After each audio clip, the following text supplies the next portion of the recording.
in the mix as well. But it is all about the White Noise and the GP1 as you watch the crews there watching their charges storm around this mighty Lake Mulwala course now. Harrison, absolute concentration. Look at the power. Oh, what's happened? Something's gone astray with the GP1. He drifts off into Ricky Howard's wash. Something major let go there to the point it actually nearly broke the camera out of the boat.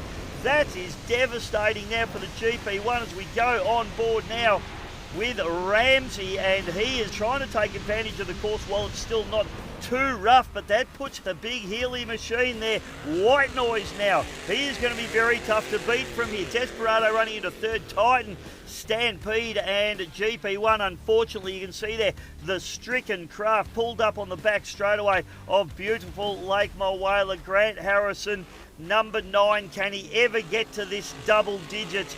Not today, I can assure you of that, as Ricky Howard goes past. Now Ricky Howard will be hearing every noise in this White Noise machine.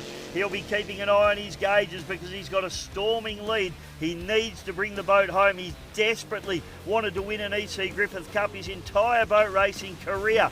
Reckless now. Tate Ramsey, you can see it starting to get desperately rough out there, to coin the phrase, and he is really working overtime. Have a look at him as he exits here. Does a beautiful job of putting the power down, but there is some massive holes out there. The driver getting absolutely beaten on the outside of him. Liam Hollands in the Desperado pushing very hard. Out of South Australia, Dave Sadley in the Titan. Have a look at the flex from the engine in the back of this boat. How much punishment the stringers are taking in these boats now as he fires down the front chute as well. Ricky Howard now down through the bridge end turn again, and he's starting to make some ground. In fact, he's getting some lap traffic here now from the Stampede with Paul Jones. Ricky Howard has a cheeky look up the inside. He is desperate to win this EC Griffith Cup. It's the best chance he's ever had, and Ricky Howard goes through to take the win in the EC Griffith Cup. Back to Desperado, Reckless into third, Titan fourth, Stampede into fifth place, and unfortunately a DNF there for GP1.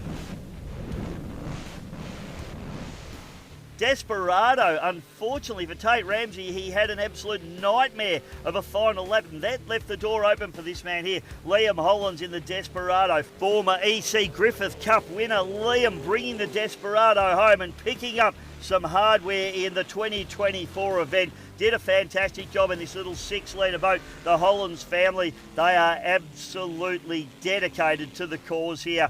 The White Noise goes through as well. Ricky doing his victory lap and absolutely ecstatic. They have desperately been trying to win this particular event, the most prestigious Australasian powerboat trophy going around.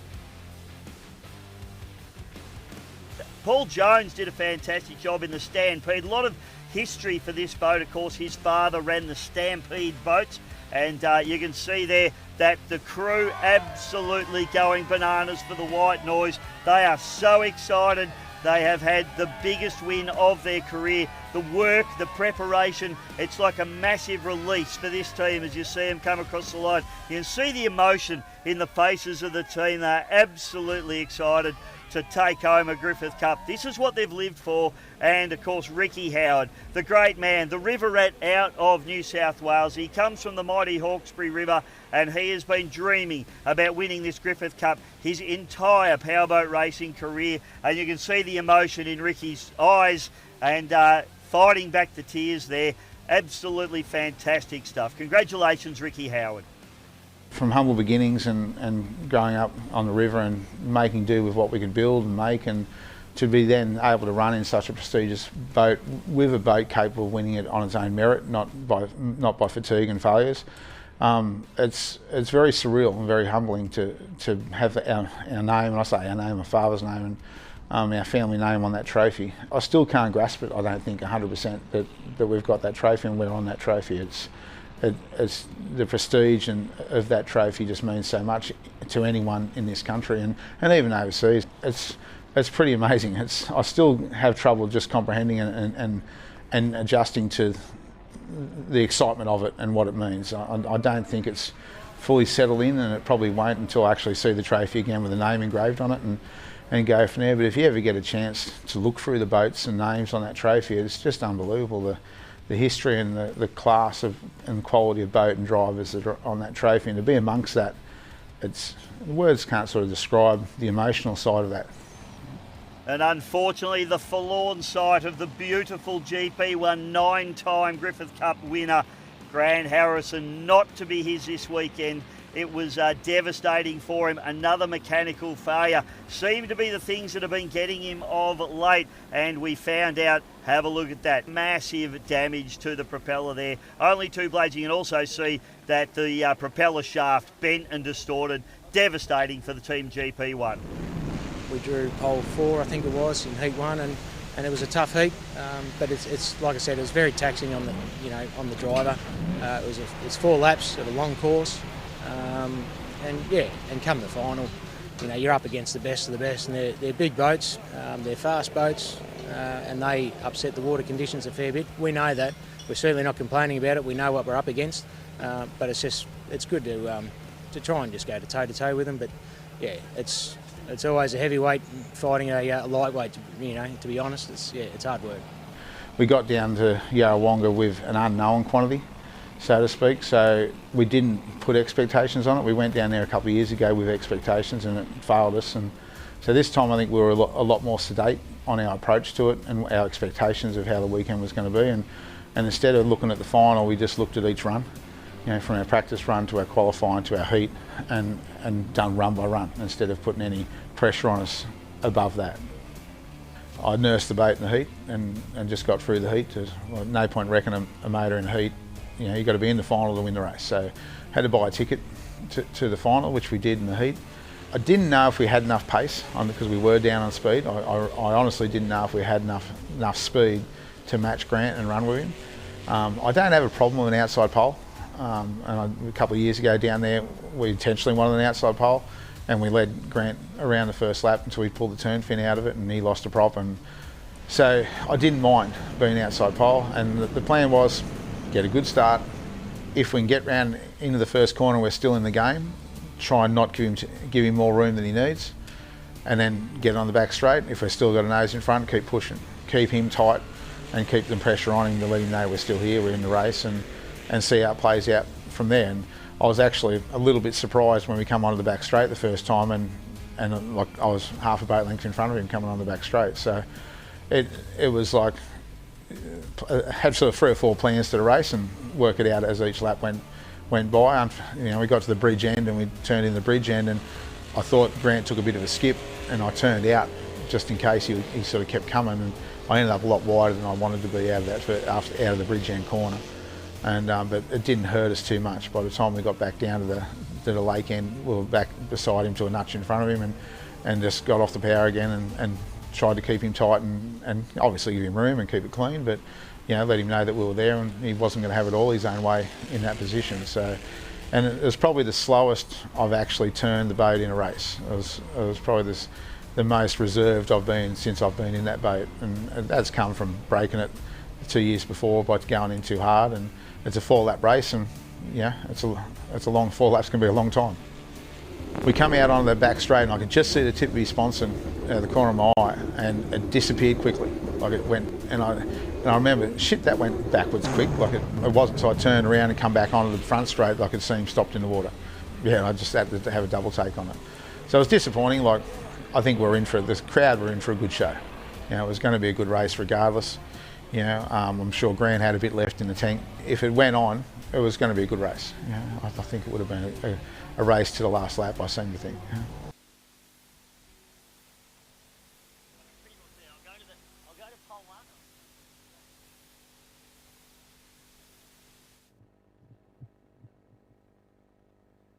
Okay, again, just milling down there. They'll be looking up, as we referred to earlier, the base of the tower. So anyone there that's interested, look at...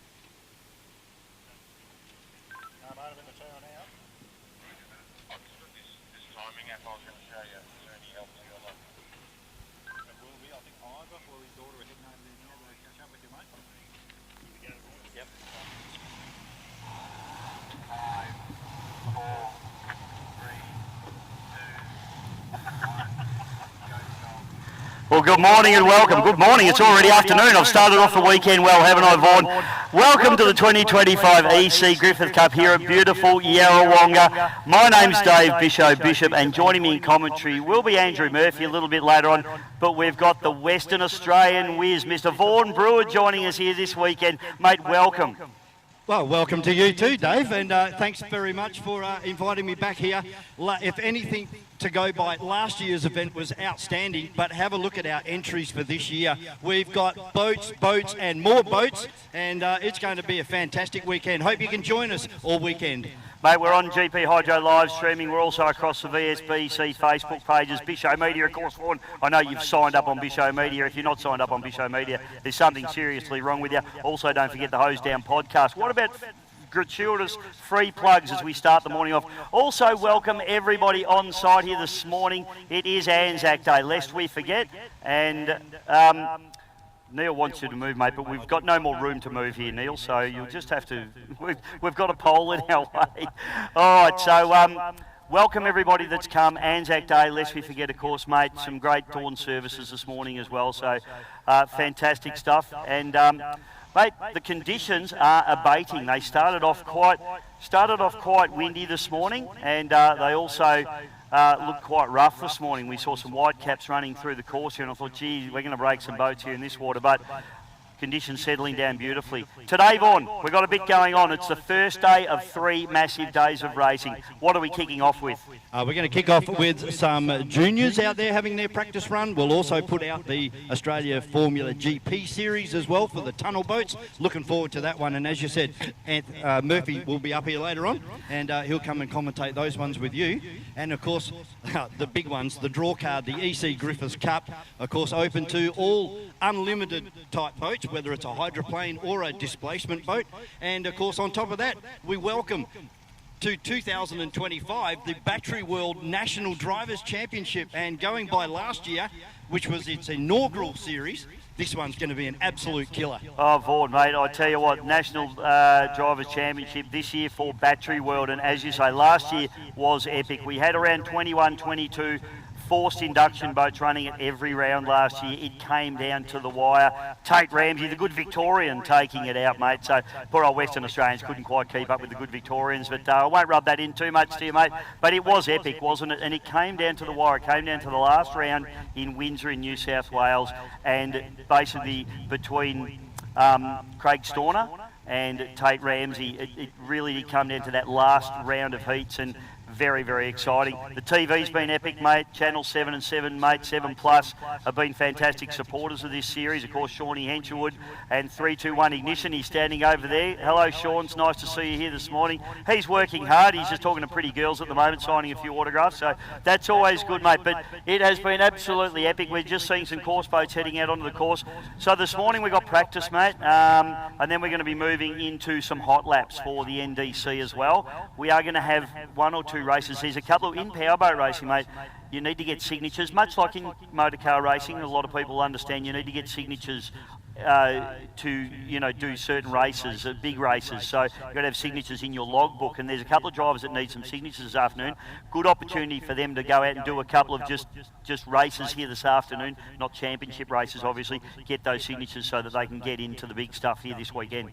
Mate, just going back to the 2024 National Drivers Championship, the drama, it just started from round 1 and just continued. But the highlight for me was Adelaide last year, where our inaugural winner in Tate Ramsey jumped into his brother's boat, and he was still racing as well. So the boat got double duties all weekend. It held in there and helped take the championship. Yeah, that's right. Well, Tate, and it is the National Drivers Championship, so it's not a championship connected to the boat, it's all about the driver, so you can have multiple boats. And in actual fact, Tate ran the Lay It On boat at the last round, which is the boat that he'll be driving in this year's championship. And they wanted to run that boat because it's a new deal for those guys, and they're testing it, tuning it, and they wanted to run that last round with it. They did. They won the championship with it, and now we're going to see it running here this weekend. It's going to be absolutely awesome. Pretty looking forward to this one. Mate, have a look at the entry list for the EC Griffiths Cup. Of course, right up there in pole 1 at the moment is Ricky Howard driving White Noise, the winner of the 2024. But there is a guy in my list there that is sitting on 9 victories. Yep. And he is just itching to take number 10. A bit like Peter Brock when I did an interview with him this morning. He's just stuck on 9. And of course, they're talking about the Melton Toyota GP1 driven by Grant Harrow. Yeah, Harrow's been, he's etched himself into the history books. I mean, if he never won another one, it wouldn't matter. He'd be one of the most winning EC Griffith Cup drivers and Grand Prix hydroplane drivers that this sport's ever seen.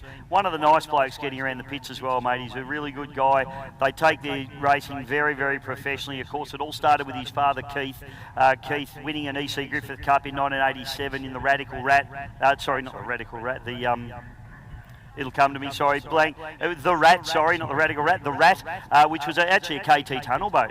Keith, he won that in. But Keith was an absolute stalwart of, powerboat racing, the Melbourne Runabout and Speedboat Club, and he does an absolutely awesome job. We lost Keithy a year or so, or a couple of years ago now, and the boys are in his name, in the tradition. The GP1, the Melton Toyota GP1's here, and, for sentimental reasons, you'd really love to see him try and put number 10 on the board. Of course, we know that Grant Harrison races 2 hydroplanes. He also has a boat entered in the 1.6 litre hydroplanes as well. Unfortunately for Corey Marlin in Sick Puppy, they did a bit of damage down there in Taree last weekend. So Corey has jumped out of the displacement boat and is actually going to have a 1.6 hydroplane ride for the weekend, thanks to Melton Toyota and Grant Harrison. Well, think about the synergy there, mate. Corey Marlin. So Dad's going to be racing against Grant Harrison in the EC Griffith Cup. Corey's going to be driving Grant Harrison's other boat. So there might be some team orders come into play there. Could be interesting. This whole weekend is just full of massive stories. Another one, Hurricane. Graham Boxy Malloy all the way down from the Gold Coast Powerboat and Sports Club up there. And of course, they will hold round 2 of the Battery World National Drivers Championship coming up in June. So looking forward to seeing how Graham Boxy Malloy goes. He brought the big tribe all the way down from the Gold Coast. He's not impressed with the Victorian weather, I've got to tell you. But Warlord, of course, is down there as well with Troy Marlin, a former world champion, and also holds a world speed record in Madness, the blown alcohol displacement boat. And my other one, my favourite for the weekend, and if you haven't seen this boat here before, it's a piece of powerboat history in the Aussie Connection. The 27 litre Merlin Rolls-Royce supercharged powered aircraft engine in a hydroplane, and that to me, for nostalgia, it's just up there. It's huge. Well, Vaughan, I grew up out at Lake Eppalock as a kid, a very, very long time ago, and I grew up watching Aussie Connection, which was originally called Miss Bayswater Bulk, racing against boats like Miss Bud and Solo, Stampede. All those Rolls-Royce Merlin engines going around, and back in the day in America, the World Championship for America, the Americans call everything a World Championship, of course, but their World Championship in the unlimited hydroplane categories were Rolls-Royce Merlins, Rolls-Royce Griffins, Allisons, and as a young fella, climbed up in the tree at Lake Eppalock, about 8 years old, watching Rolls-Royce Merlins go around and the ground shaking, the tree feeling like I was going to fall over. Any wonder I'm addicted to powerboat racing. It's an emotional, it's a spiritual experience when that Rolls-Royce Merlin fires up. It goes through your chest. Sure, look, the tracks probably don't suit that particular boat these days. They did used to run on massive big triangular courses. They'd run up into the 180 mile an hour bracket. We don't do that now. The boats are still getting close to 180, but these Grand Prix hydroplanes, with composite construction, foam core, resin infusion, they're light, they're stiff, they're strong. The power that they make is absolutely unbelievable, out of these supercharged alcohol engines. But they certainly are probably a lot quicker, I guess, than the Aussie Connection boat. But we just love to see it going around. It also causes grief for a lot of the other boats out there because it leaves big, big holes. So it's going to be exciting to see it going around. I always love it when it goes out there. So that's all of our hydroplane contenders out there, but we've got some displacement boats out there as well. Dave Satterley driving Titan, John Backer in Rival, and of course a ex-ski racer in Scott Cleaver driving Supernova. Now, if you mentioned ski racing first, does that mean you lose the bet with Reece Coles? No, you just did it then. No, you did it before me. It's $100 to my bank account, thanks Dave Bishop. No, Reece owes you the money there, mate. Looking forward to seeing Scotty Cleaver. Scott's an old mate of mine out of the ski racing days, and the Supernova is, of course, the ex-Beyond Blue boat of Rob Basala's. It's a 21-foot Evercraft. It's a very good boat. He sunk it recently, so they've had to put the boat back together. Malcolm Priest doing the spanner work on it. Malcolm's one of the absolute, legends of mostly ski racing, but now he's moving into this powerboat racing world as well. So it's great to have Malcolm here as well. Johnny Backer, fast. There's only one word to describe Johnny Backer, and that is fast. Always quick.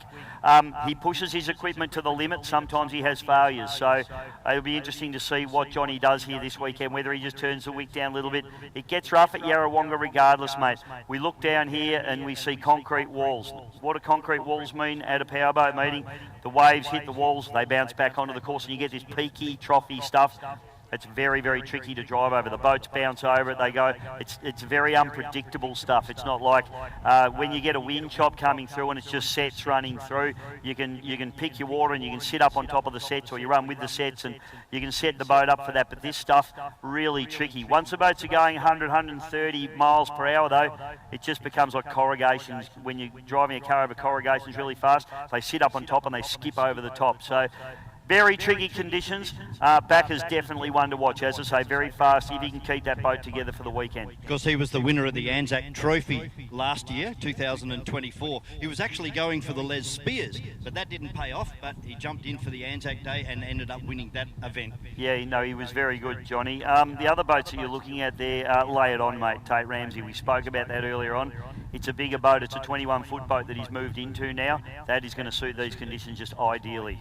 So we're now going to move on and have a chat about our 2025 Battery World National Drivers' Championship. As we just mentioned, Supernova with Scott Cleaver. Some guys that have been ultra busy this week is the Constable Racing Team. Of course, the Odin 510. They unfortunately did a lot of damage down there in Taree. Only received the crankshaft at 4 o'clock yesterday morning. Oh. They put the motor all back together again. Who delivers crankshafts at 4 a.m? I don't know. I'd like to DHL. They're working overtime. That's good. But those guys have been chopping at the bit to try and get out on the water. They can't wait to get out on the water and see what the twin turbocharged big block has in store for us. Then we have Turn It Up, Connor Patterson, driving for MSC Signs. And this guy started 2024 blazing.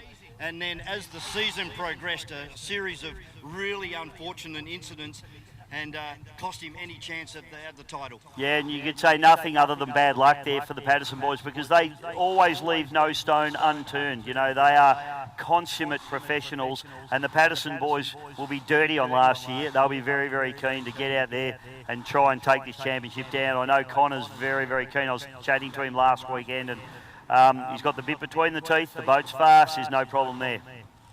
So we've already mentioned about Lay It On. That's the white and black boat this year for the inaugural 2024 Battery World Championship winner in Tate Ramsey. Unfinished Business, Chris Pugsley. There's a name that's been around powerboat racing for a while. This is great to see. Fantastic that they've finally got this boat onto the water. It's been a work in progress for a very, very long time. And putting a guy like Chris Pugsley in it, well, you can't go wrong. He is one of the best in the business. He is hard, he's fast, and one of the nicest blokes in the pits as well, Chris. So I'm very, very excited. Ian's been really busting a nut on that boat to get it ready, and it's been quite a few years in the making. It looks stunning. He must be a fan of doing wheel bearings, though. It's got triple axle trailer. I couldn't be bothered doing the wheel bearings. But no, this is going to be very, very exciting to see that boat. A newcomer to the 2025 Battery World National Drivers' Championship in Brett Ramsey. Now this boat is running a 2JZ Toyota motor, a twin cam straight 6-cylinder. Yeah, and Brett, he's been away from the sport for quite some time. He's had this boat for a fair while. They've been developing it. Now, I wasn't at the AFGP round a few weeks ago up here at Yarrawonga for the tunnel boats, but he did run the boat there, and everybody said it looked spectacular. So Brett's a good driver. There's no problem there. He's in some serious company. It's going to be very interesting to watch that one. We've seen the Barra as well in Explicit and how good these 6-cylinder turbo engines can be. So, yeah, I don't think I put the house on it, but I tell you what, maybe a little tipple on the side. Well, as we know, the Drivers' Championship itself, it's one on consistency. You might not have the fastest boat or you've got a fast boat but it breaks. So you've just got to be there. You do, mate. It's critical, and that's what I love about. We've got a lot of wind going on here, Vaughan. That's what I do love about championships in any form of motorsport. You know, you can come to win an EC Griffith Cup, for example. Yes, you have to get through the heats, you have to get into the final, you have to win the final. That's tough. But to go through a whole season of 5 or 6 rounds at all different venues and go through a whole bunch of heats in all of those rounds, it tests the equipment, it tests the crew, and it definitely tests the driver. And I think when you win a championship like the NDC, you've proven that you are the best out there, whether it's via reliability, boat handling, you know, just pure speed. You've got to have all those things or you don't win these championships. Now this is a crowd favourite, this boat, of course sponsored by Lucas Oils this year, as Mark Gouchy in Immortal, the Gouch. The Gouch. I saw him this morning at driver's briefing. I said, "How are you ready to go, Gouch?" He said, "Yeah, I'm really excited." I said, "You look it, mate." No, Gouch is very understated, but he is as hard as a nut underneath that helmet. He's a racer's racer. Had a back issue a couple of years ago, and this sort of water would have really sorted that out for him a couple of years ago, but he's been doing the work just on his body as well as the boat. The boat's always been quick. Brett Nidri prepares the engine in that particular boat, and he's good, he's fit, he's healthy, he's back, and that's one to watch because he could definitely be one that you might think about putting the house on. A bit of an unfortunate incident here at Yarrawonga last year with the boat leaving the boat ramp, and unfortunately one of the seatbelts popped out. So he had to return to the shore, and under the National Drivers' Championship regulations, you can only leave the boat ramp once to do your hot lap. So unfortunately, it made life difficult for that round, but came on really strong. I think he ended up in the B main. Yeah, no, he's a very determined guy, and he's been racing a long time. He's an ex-ski racer as well, just quietly. Another 100? No, it's not another 100. I'm just going to do it just to annoy Colesy all weekend now.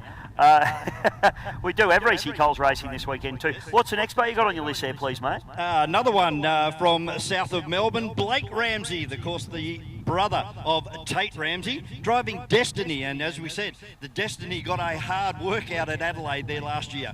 Yeah, really good boat, and Blake will say that Tate is his brother, not the other way around.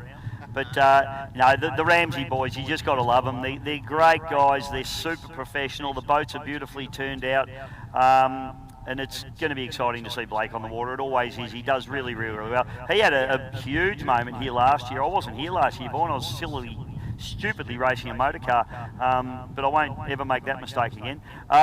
He had a wild ride down into the bottom bridge end turn. There's been lots on social media about that. Let's hope he doesn't do that again. No, we'd like to try and keep all of the boats back on the trailer on Sunday night. But there's this little bit of a rivalry going on as well between the three, let's say, teammates. They all run the same engines out of Brett Nidri B&R engines. And of course, we're talking about Brett Nidri himself, Mark Gouchy and Tate Ramsey. All of these guys are nudging 160 miles per hour. Who will be the first to break 160 miles an hour in a blown unlimited boat? All I can say is, mate, better them than me. Yeah, no thanks. 160 mile an hour, that is quick. I'm not sure that Brett is running this weekend. In fact, he's not. I did speak to him earlier on. So Brett's going to have a nice, relaxing weekend, although he's got all the kids with him, so I'm not sure how relaxing it's going to be. Just trying to deal with my paperwork here in the wind. Getting blown everywhere there, mate. So we got a few other trophies this weekend as well. We've got the Lawson. We've got the Australian Formula GP, which, as you said, Andrew Murphy, he's their main commentator, so I'm going to get to work with my old mate Murph for a couple of races as well, which will be pretty exciting. But the Lawson Shield is another very, very good race, mate. So it looks like we've only got 3 entries for that one, but I think that'll actually beef up a bit come race time. But having a look at that 6 litre displacement, that 6 litres, that's where it's at lately, isn't it? These ex-NASCAR powered engines, a lot of them running the Dodge or the Chevys that you'll find in a NASCAR around Talladega or Daytona. Yeah, the 6 litre category, it's really professional. You know, these guys take it very seriously, and the boats are quick, and let's face it, a lot of these 6 litre boats on any given day are capable of beating some of these forced induction boats, because The 6-litre boats, they can put the power down. They maybe have 900 horsepower as opposed to the 1800 horsepower you have in the blown boats. They can actually get the power down out of the corners quite often a lot better. If a guy in a blown boat makes a mistake and doesn't get the power down and uses too much power, throws the boat up onto its chine, the 6-litre boat's gone. He's halfway up the straight before the blown guy even gets settled. So these boats are they're probably almost the ultimate. You know, they're the go-kart of the boat world. They're 120, 130 mile an hour boat. They're quick enough to get the job done anywhere. You know, it wouldn't surprise me that a 6-litre boat could nearly go out there and give these boys a hurry up in the Griffith Cup. The only problem that they have is they're a little bit shorter, and in these conditions, especially with big hydroplanes out there, they do get beaten up a fair bit. So, but 6-litre, it's a great category. I mean, you've got Sick Puppy, Cavs, Rattler, Cut Cats. Nice to see Stevie Rumble out and about again. And Brooder, Troy Sherbick, which I haven't seen Brooder run around before, so I'm excited to see that boat on the water. Yeah, no, it's been rebuilt over the last 3 years, and this is the first event for Troy, sorry. Troy, no, it's a hard one, isn't it? It's a bit, isn't it? South Australian. First time in a sailboat here this weekend as well. And of course, we've got the exclusion now of Corey Marlin out of Sick Puppy. He's going to race the Melton Toyota in the 1.6 litre hydroplanes. It's a shame, mate, because that Sick Puppy boat is sick. It is a fast little boat. I was lucky enough to be on the Gold Coast last year when Corey first drove that boat, and he put on an outstanding display. Unfortunately, made a bit of contact with one of the other boats during the weekend, but certainly the talk of the town over that race meeting was Corey Marlin, and as you said, the pedigree, unbelievable.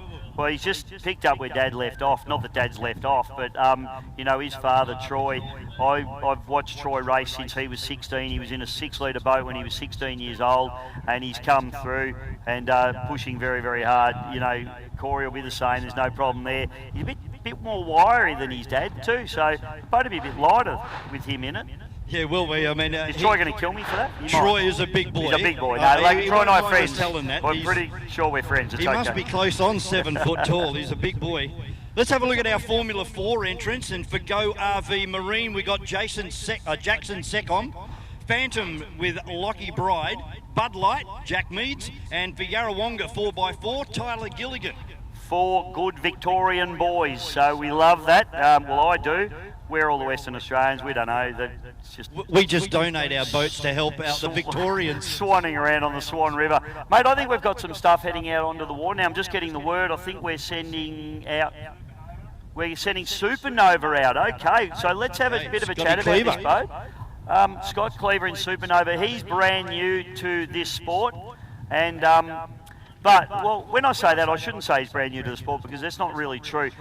Scotty's father, Richard, who I believe Richard's here this weekend, so big shout out to Richie. He had a little bit of a bingle a while ago and banged himself up a little bit, and he's too old to be hurting himself, to be honest. So nice to have Richard here. His brother Nathan as well, circuit boat races also. Scotty was a bit of the black sheep of the family. He went off into the ski racing world for many, many years and owns a very good marine business up there in Harvey Bay, and now he has bought this particular boat off Rob Pasala. It's a 21-foot Evercraft hull. It is a twin turbo big block Chevrolet, built by Rob Pasala, now maintained and prepared by Malcolm Priest Race Engines. So Scotty's on the water. He'll get some temperature into that boat, and I'm really excited to see this thing go around, Vaughan.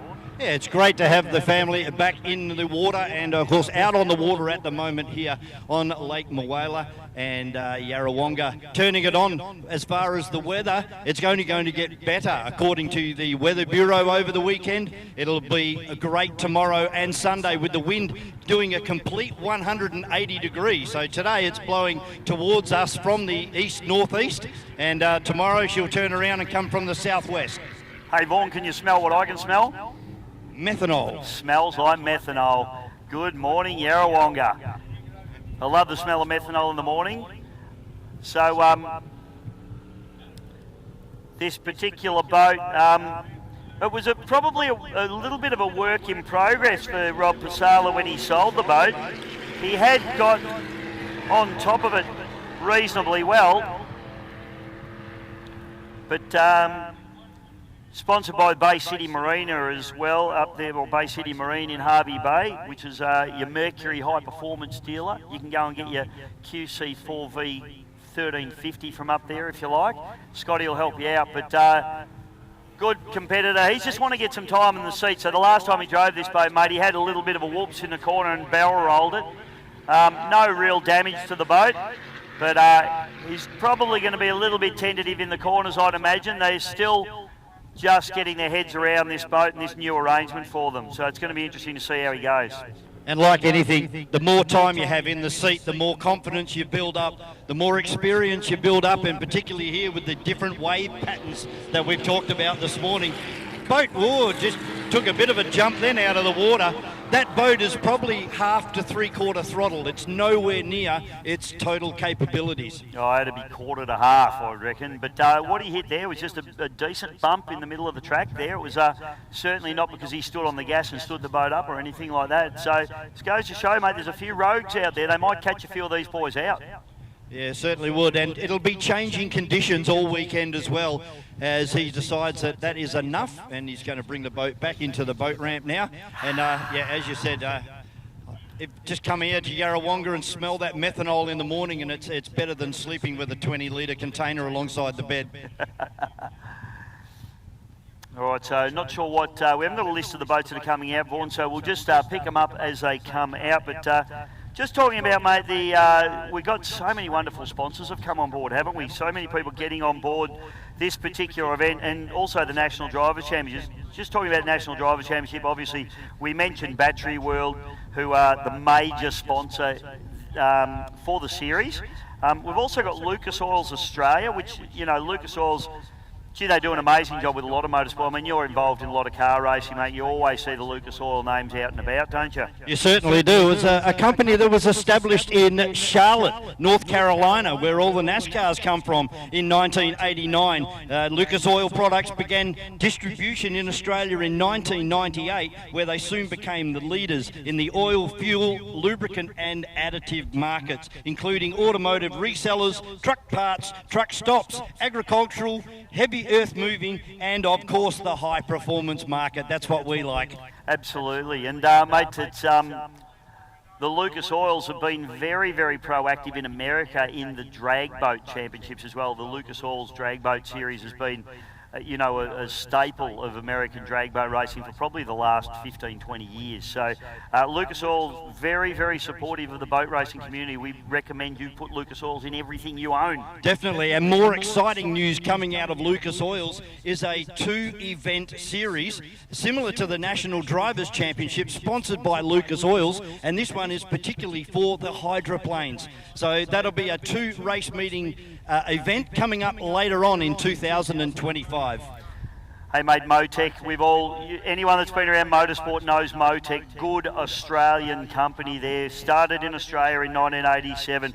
It's a globally recognised leader in the design and manufacture of high performance electronics and software for motorsports and advanced automotive applications. Founded in 87 in Australia, mates. Motec has built a reputation for engineering excellence, delivering cutting-edge solutions to racing teams, vehicle manufacturers and performance tuning specialists around the world.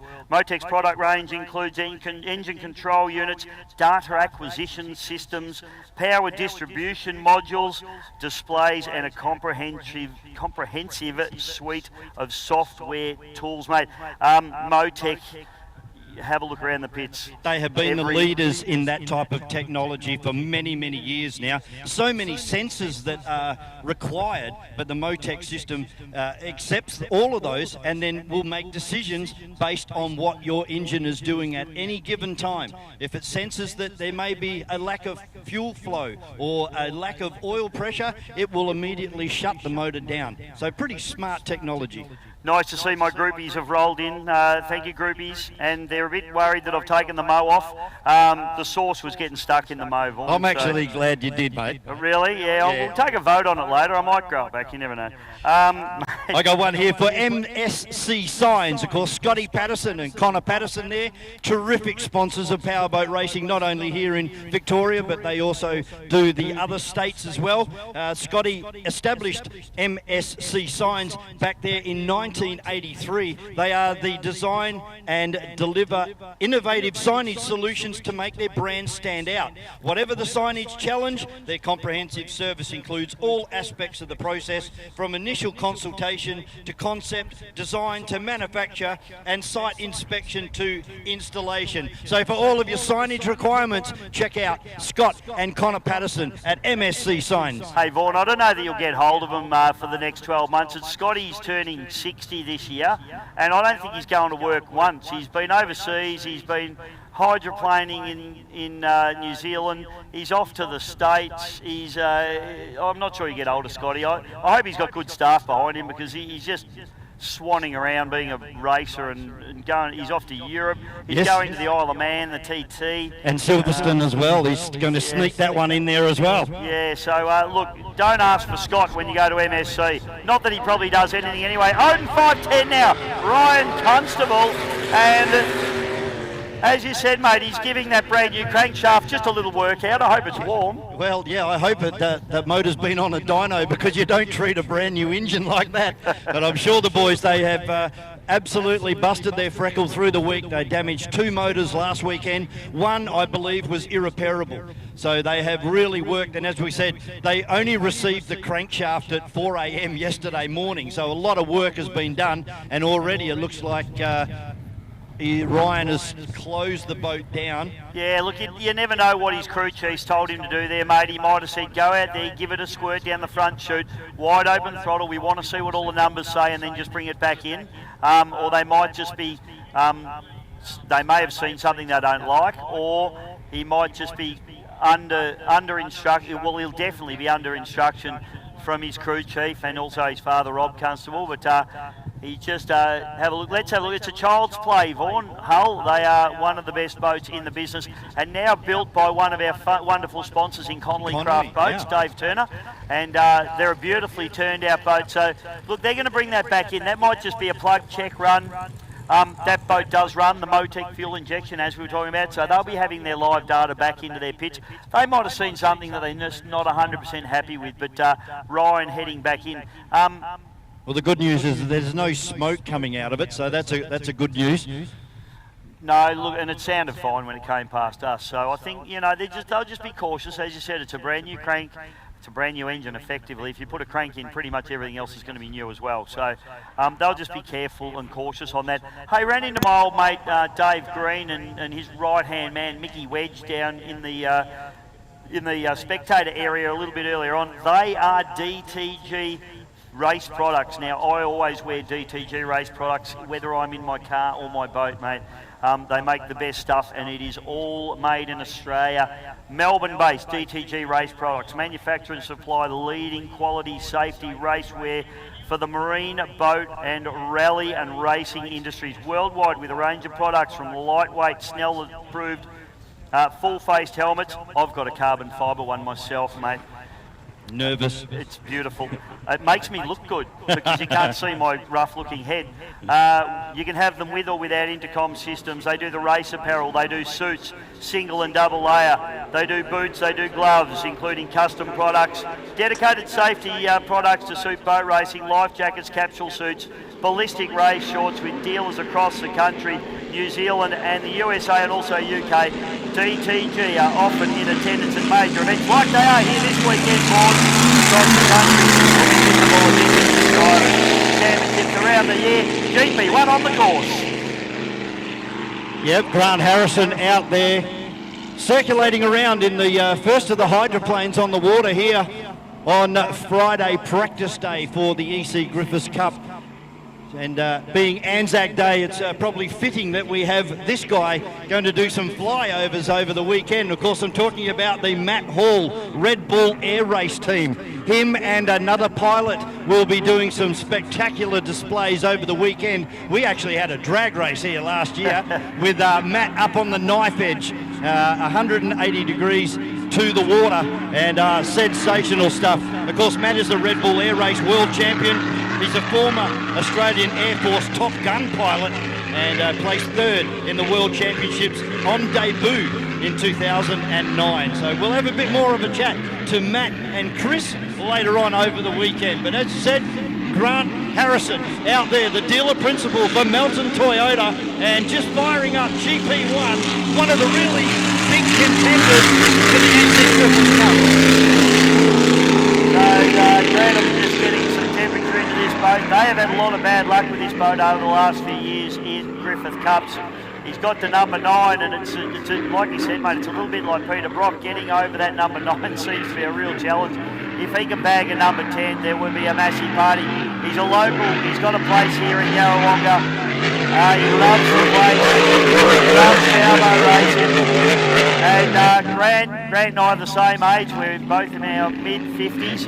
And I know that he's not planning on continuing racing forever. So that number 10, I think, would almost be the cherry on the top of the ice cream.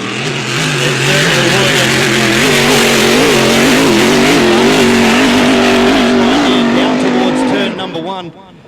And I feel very spoilt, Bisho, this weekend. Unfortunately, back in Western Australia, we don't have any active hydroplanes at the moment. So to see that 40-foot wall of water coming out of the back of one of these boats is sensational. I tell you what, Harrow's not holding back there. They're testing, obviously. They want to see RPM. They've been searching for a propeller for this boat for a while, Vaughan. They've had real drama with propellers. So he's just lent on that. They will have acquired some data there. That'll go back into the pits now.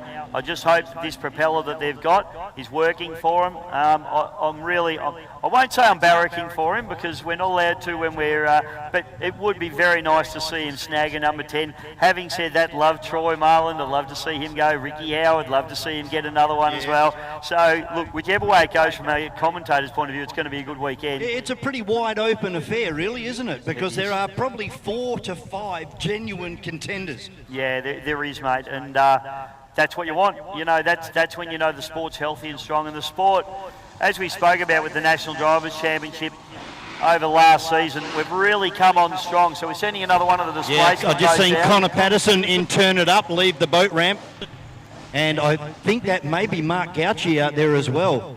So a couple of the 2025 Battery World National Drivers' Championship contenders out there, and these are another 2 contenders for that particular series. Yeah, that's right, and both these boys hard charges. Both these boys, you'd have to say, are absolute red-hot chances to take this down. So a couple of very serious competitors. That's the Gouch going out there in front, and then it must be Connor just behind him once he pops out from behind the tree. It is. So got a couple of Evercrafts here, mate. So both these boats, same hull design. They're never the same, though. The intricacies and the nuances of these displacement boats in their setup can be very different, but both these guys hard charges. You've probably got the real hard nut, hardcore old school racer in Gouch, and then you've got the new school, the very technical, deep thinker about his sport and his driving, Connor Patterson, out there in the yellow boat to Turn It Up. So nice to watch these boys go around and have a bit of a look at this. I got to sit down with Mark yesterday and have a bit of a chat about the new engine package that went into the boat last year.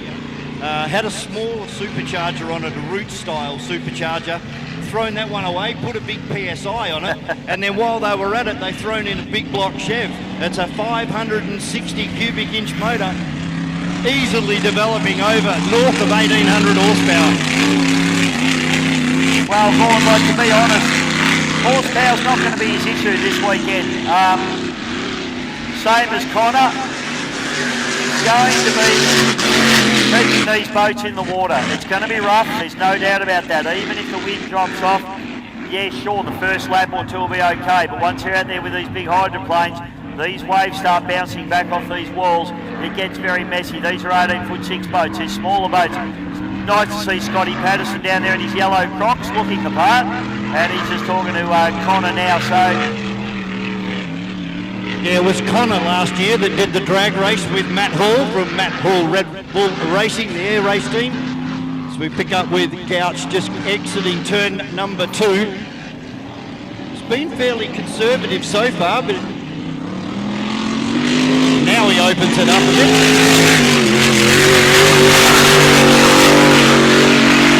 Still not running anywhere near 100% open throttle. Mate, Race Day Medical are our medical people here this weekend, and Dave and Anna Bodden are the proprietors, look after us really well. We've actually got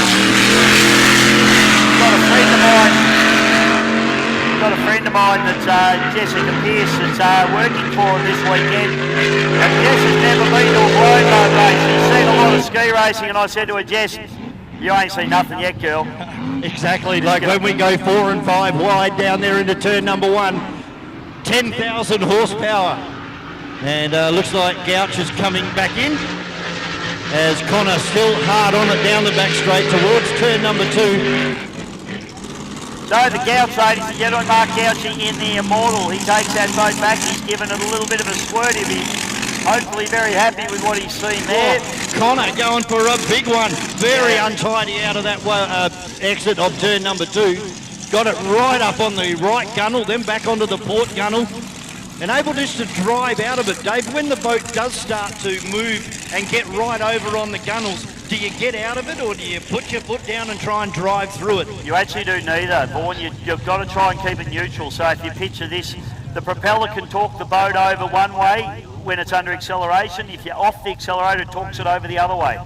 Okay, so if you come off it, it's going to land on its that side. If you'll get on, it's going to land on its right, say its starboard side. I can't remember the proper rotation. Some of these run right hand, some run left hand, so it just depends. But what you want to do is not accelerate, not decelerate. You want to keep that even keel.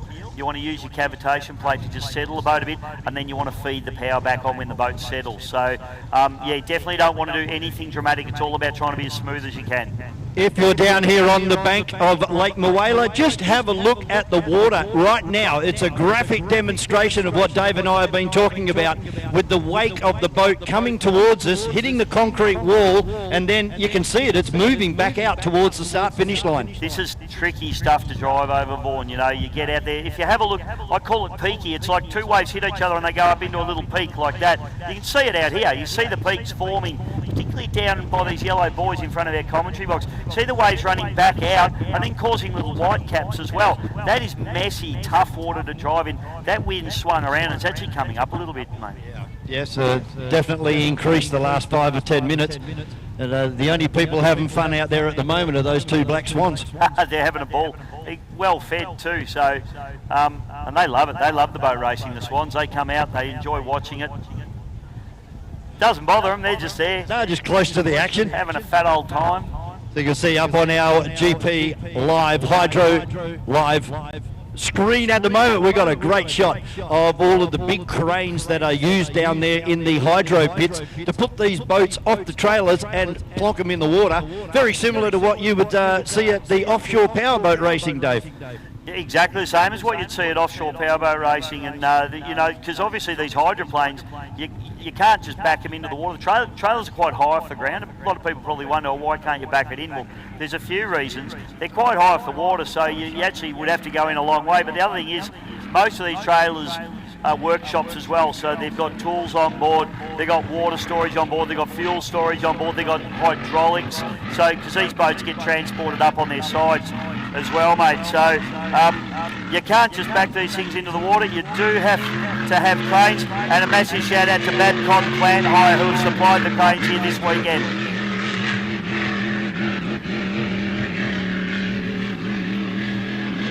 Now this is could be cabs, I think. No, it's not cabs. It is. It's a new boat on the scene, mate. I'm just trying to.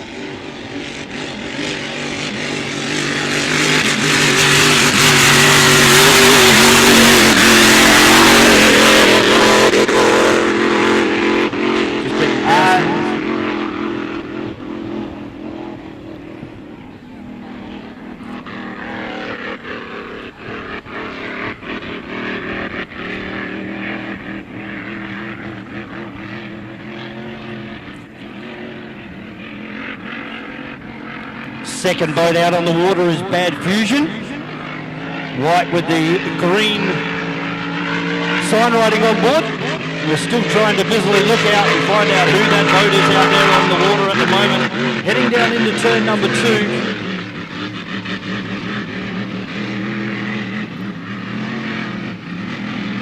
And I think that's Crankin, the white boat out there, mate, Michael Phillips.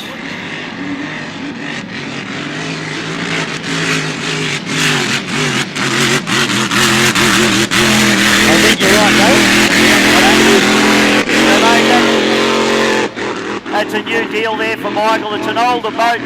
That's actually the original Duggan balancing boat of Rob Masalis, a 6-litre boat that most people will remember as a 6-litre boat. It's now got a supercharged engine in it, and it was also, I think, known as Bad Intent after it was Duggan balancing. I'll just confirm that for you. But I'll tell you what, a little bit loose on the back straightaway there. She's a bit drop out there coming out of turn 1 and down the back straight. Now he applies a bit more throttle to try and drive it, but there's those big rollers that Dave's been talking about again. The boat getting right out of the water halfway down the back straight, and he's backed it right down now to have another crack at turn number 2.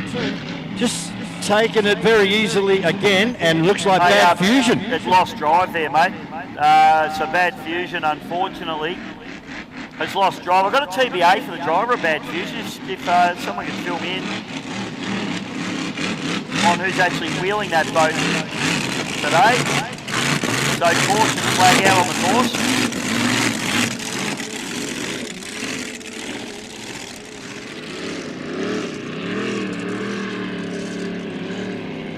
So he's back out again now, so obviously he's found some drive. Maybe it's jumped out of gear. Because these have a dog box that's either in or out. Most of them actually don't even have those boxes anymore, do they? Bad Fusion, Darryl Quinn, mate, I've just had confirmed.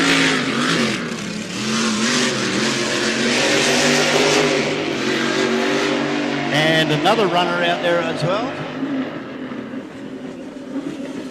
This is the 2JZ, the Toyota-powered boat of Brett Ramsey. Of course, the family have built that, the Ramsey hull. Nice and quiet.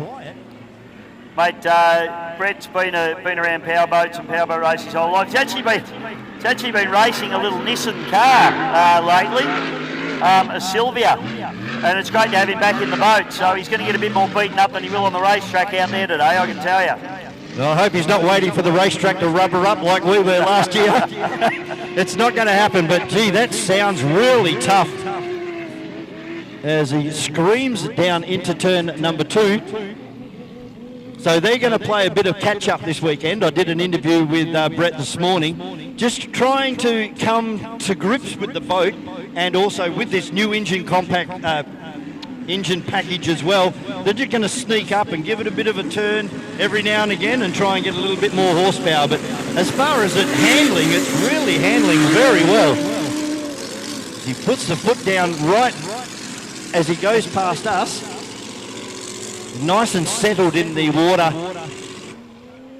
And if you're looking for a nice settled boat, I wouldn't put a blown alcohol engine in the back of a boat. It's not going to happen. Well, it's looking pretty good down the back straightaway, actually, mate. And it actually is looking quite settled. Now, obviously, with these 6-cylinder engines, they're actually a lot lighter, which in some ways in this type of water isn't your friend, because the boat, hasn't got that weight to just hold it down in the water. But in a lot of other ways, I mean, it looks really well balanced. And just watching it come down the back straight there, Brett doing a really nice job, running it pretty hard. And like a bullet across the top of the water, isn't it? It does look really good. It's one of the very few Ramsey hulls that's actually racing. I think there's only 2 of them that have actually been made, and I'll stand corrected on that. But certainly we don't see them everywhere all the time. And that boat, for effectively, essentially a new design, looks very, very, very nice indeed. Of course, there are a couple of home manufactured hulls out there this weekend. John Backer's got another one, Rival Marine. Yep. Yeah, Johnny builds the Rival boats down there in Traralgon, the good Gippsland boy that he is.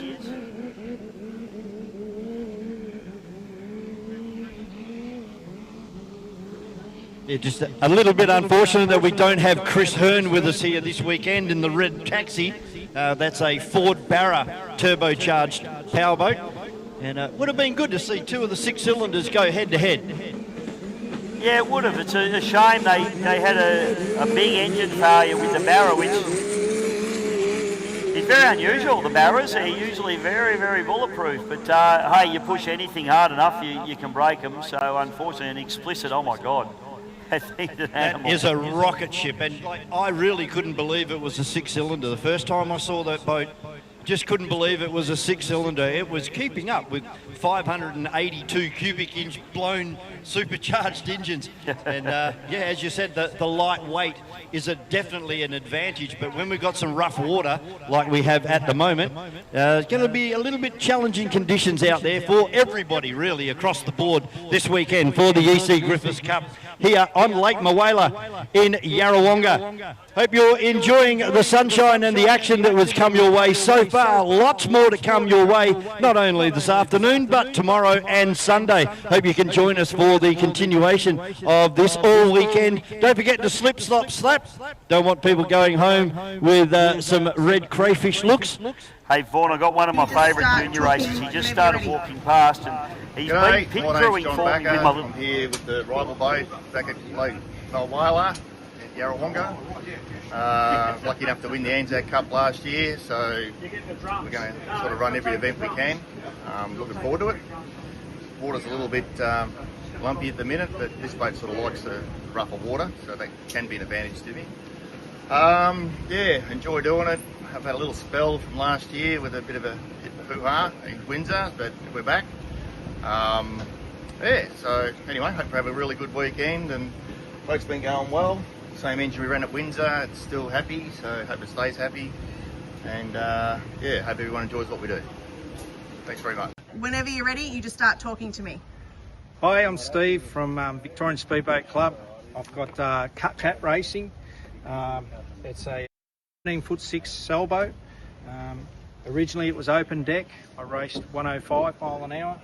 I was in a little bit of an incident at Melton, so I decided to put a capsule in it.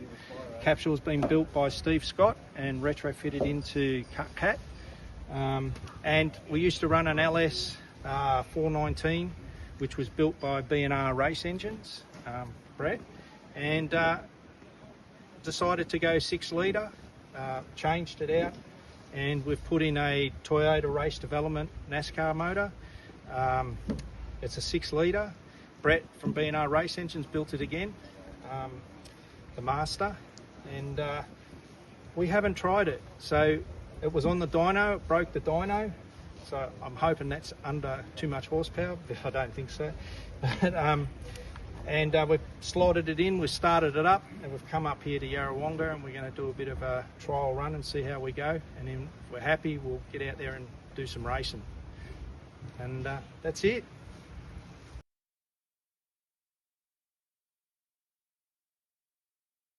Boats. So we got speed category class boats.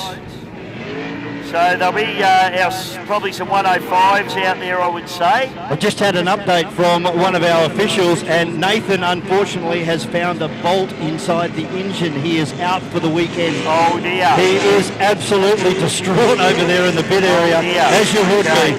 That's just rotten luck. It's a big effort to come out here to Lake Mawela and put all that time and effort into the boat.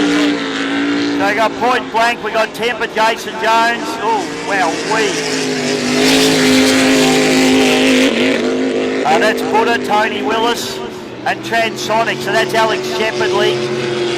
Alex came through the junior ranks.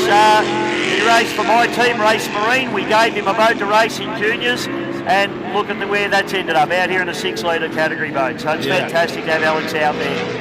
So he's out there driving the Transonic, the green boat down there in turn number 1 at the moment.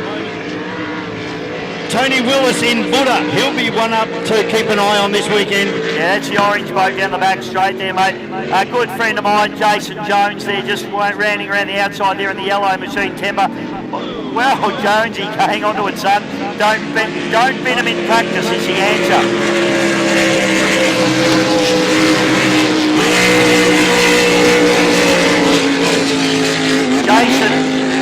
Jason will be very used to the rough water. He's an I'm going to have to say it, but he's an ex-ski racing guy. They race in a lot of rough water, so he's used to rough water. Transonic sitting beautifully. Yeah, you can really tell the boats that are handling the water. They just sit nice and flat, skim straight across the water.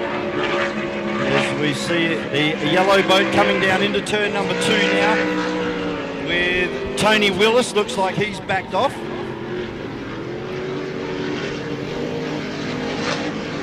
This yellow boat very untidy last time out of turn number 2. A lot better. Oh no, as I speak, gets it right up onto the starboard gunnel. Watch him go through here, board. Well, Jonesy, hang on to it, son. You watch him come through here. You watch the boats go from chine to chine. That's that messy water we're talking about. It's making them, throwing them one way, throwing them the other way. These boys are really busy in the cockpits. It's an early practice. What I find a little bit of one of the nuances of powerboat racing is you'll get 1 or 2 boats in that session that are a little bit untidy, but then you'll get a boat like Transonic that just sits there. So a lot of it comes to how you set that cab plate up and also the operation of that cab plate. Yeah, it's so many factors in powerboats, you know, and we will talk about it over the weekend, but you know, shaft angle, propeller pitch, propeller diameter, propeller design, propeller rake. There's so much technology in propellers, and you know, for those car racing people, the propeller is not only your tyre, it's also your suspension, it's your steering geometry, it is everything. The propeller, so many things, but also, as I said, shaft angle, cavitation plate, setup and angles. Some guys set them up on slide angle. I was talking to Rob Basala this morning about on the purple boat, the Scotty Cleaver's boat, the rudder's actually offset to the port side of the boat. So all those sorts of things come into it, and that's what makes a boat handle well. Of course, the propeller acts as the wheels, the gearbox, the diff, it's all of those. It's a complete driveline in one. It's the whole lot, mate. So and then you go on board and have a look at the human aspect that's operating that equipment. They've got to be in the right mind. They've got to be feeling good, confident. No, that's right, mate, and it's just so much to it. I mean, it's like any motorsport. They've all got, as you said, their nuances and their you know, just idiosyncrasies, I suppose you'd say. Powerboat racing's no different. People go, oh, well, how much can there be to it? It's water and it's a boat. But hull design, incredibly important, especially these displacement boats. You know, I'm an outboard guy at heart. I still don't understand how the bottoms of these boats work. You know, to me, they're a hollowed out log, but there's so much science in the bottom of them. The angles, the shape. Yeah, how you going? Rick from Bad Fusion Racing. In the NDC today. Only ran the boat once, but thought we'd come up and do a few laps. I won't be driving it today. I've got a bit of an injury, so Daryl Quinn will be having a bit of a steer today and over the weekend. So we'll see how that goes. Small block shed, child's play. Boats are child's play, 18 footer, Whipple supercharger, and yeah, we're just mainly testing for us this weekend, but anyway, we'll get out there and have a bit of a crack.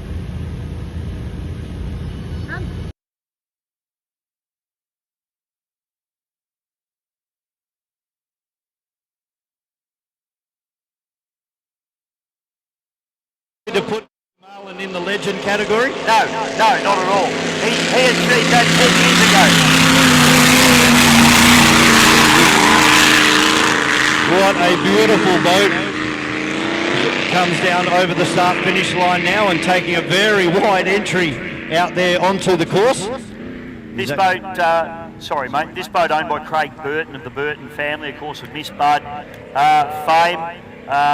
Miss Bayswater Bog, and we lost Ron last year, so that was very sad, but great to see Craig still campaigning the boat. They've got a massive big farm up here on the water up near Hogan's Road here at Yarrawonga, so again, although Troy's from Queensland, the boat's from Yarrawonga. It lives in a shed just up the road here, so it's like a local boat as well. It's the hometown boat to keep an eye on this weekend. Just casting my mind back 12 months ago, it was in this particular session that there was an onboard fire on the back of Warlord, put him out for the whole weekend.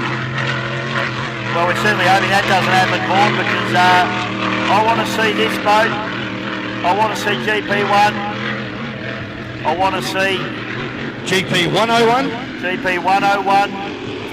I want to see them all going head to head. Hurricane, White Noise. And of course White Noise, yeah. So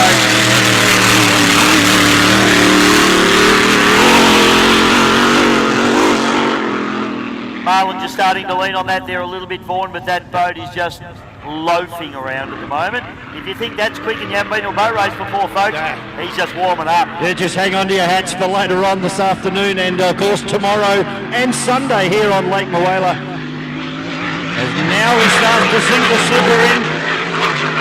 A little bit unstable on the front there. A lot of people ask me how they keep the front of these boats in the water, and it's got a special wing on the front of it, in between the two sponsons. They are the two parts of the boat that stick out in front.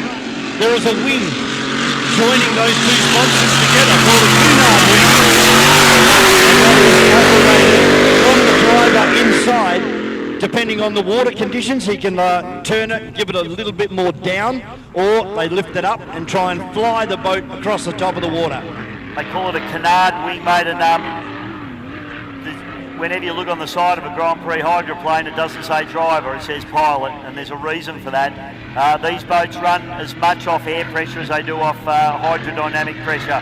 And as you say, that wing on the front, if that boat stands up, the driver needs to be stepping on the brake pedal, if you like. It brings the boat back down into the water, so they'll bring it down as it comes into the corner, settle it down into the corner, then they'll let it run free down the straights. But Troy Marlin, that's just a little shakedown for them. They've just taken a lot of data from that. They'll take it back into the pits. And another unique piece of equipment on board a hydroplane is the skeg on the left-hand side of the boat to help turn it into the corners. Some of them are straight down, some of them are angled back towards the... I'm Lockie Dart, race J3 race boats. My boat's pretty old, and I'd just like to thank Dad and Sugar for helping me get racing and that. So yeah, is that all? Perfect. So thanks, Traff Tyres. Oh, and thanks, Traff Tyre Service, for that.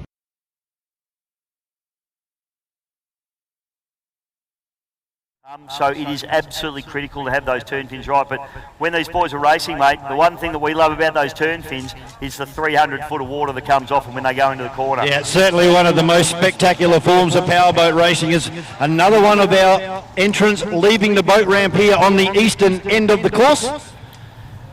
We'll pick that driver up as soon as he comes into sight. But there's that beautiful smell of methanol at Moala. Oh, definitely. It's got to be a health food, doesn't it? It looks like a yellow boat out there, right down towards the end of turn one. Vaughan, how is it that just practice laps are this exciting? All I can say is that's boat racing. It's just such a spectacular sport. This is my man, the cheeky chap himself. This is Dennis Pasala in the Always Pumping. Now, this is Rob Pasala, his brother. This is Rob's former boat. Rob didn't like it, so he gave it to his little brother. And very quick boat, this one. I don't think he gave it to him. I think he paid for it. But Dennis has got this boat pretty well sorted now. It's a twin turbo, big block, and it's a very, very quick boat indeed. And Dennis actually started racing in outboards. That's what we love about him. Ooh. Yeah, I know. His brother nearly didn't talk to him about that one.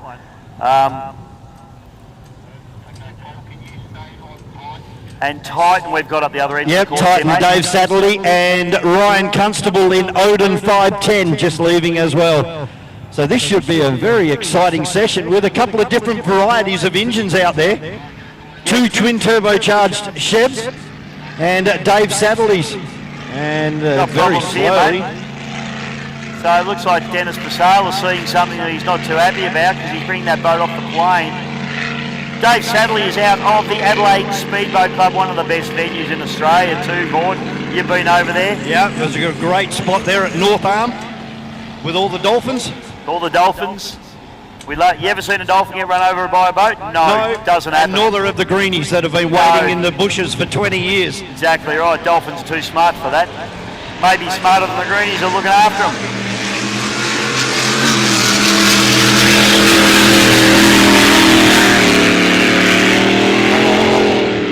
Good. So Dave Sadley out there in Titan. Probably not one of the fastest boats, but it is very reliable. Hey Dave, I just called you Dave, I don't know why. Would you like to be Dave? I'll be Vaughan. Okay. I just see Scotty Cleaver down there. Are we getting the thumbs up, Scotty? Are we happy? We're 2 thumbs up. Two thumbs up. Stuff. Supernova on the cards this afternoon here at Lake Moala. As Dave Sadley now starts to put a bit of slipper into it and automatically has pulled straight out. Yeah. I don't even think that's idling. No, mate, that's stopped. And looks like Ryan Constable stranded out there as well on the exit of turn 1. Well, this is what practice is about, mate. You'd rather have it happen now than during the weekend. Yeah, exactly right. So as we keep saying, the Battery World National Drivers' Championship, it was won last year on consistency. You have to finish every time you go out there on the water. Doesn't matter now in practice. That's why we're saying if you're going to have a problem, let's get it out of the way nice and early and then hopefully have a very good run for the rest of the weekend. Hey, Vaughan Connolly Crafter, another one of you out there watching the race boats going around this amazing course. All the safety and all the effort that goes into keeping these drivers safe. Obviously, there's safety cockpits in these boats. They've got harnesses, they've got air supply. The open cockpit boats, they all wear jackets, helmets, they've all got all the safety gear, and the boats get gone through in scrutineering and made sure they're really safe. But the biggest factor in the safety in this sport, these guys right here. This is Race Day Medical, Dave and Anna Bodner. They do most of the powerboat racing throughout Victoria and they do an amazing job. Dave's had to deal with some really big crashes lately and he's done an amazing job, and there's probably some people that are here this weekend that may not have been had it not been for Race Day Medical, Dave Bodner and Anna and their team. They do a great job. Just think about them when you're watching those boats go around. They're out there doing the job, and that's why all these teams out here feel really safe. To name a few, led by Connolly's Dave Turner, who will be down in the pits this weekend. I've already seen him and said hello to Dave. He was just eating hot dogs, really. That's all he was up to. The team are working on production number of new 18 and 21 foot boats, some of which are expected to join the NDC later this year, whilst others are already planning an assault on the 2026 season. Exciting to see Dave building these child's play hulls, mate. World-class boats. Of course, built down there by Connolly Craft. There's Blake Ramsey just coming past in the Destiny. Yeah, exciting to see Blake here. He's a hard charger, he's a hard competitor. It's a fast boat. He's out of the Ramsey Racing stable. It's a child's play hull. Boats we were just talking about, so that's one of the shorter versions, the 18'6" version. Odin, which is unfortunately parked up on the top of the corner, that's the 21-foot version of the child's play hull. You'd have to say they are the most dominant hull brand in powerboat racing at the moment. Because we've already talked about the Evercraft, and of course we've got a couple of home-built boats out there as well, such as Rival Marine for John Backer,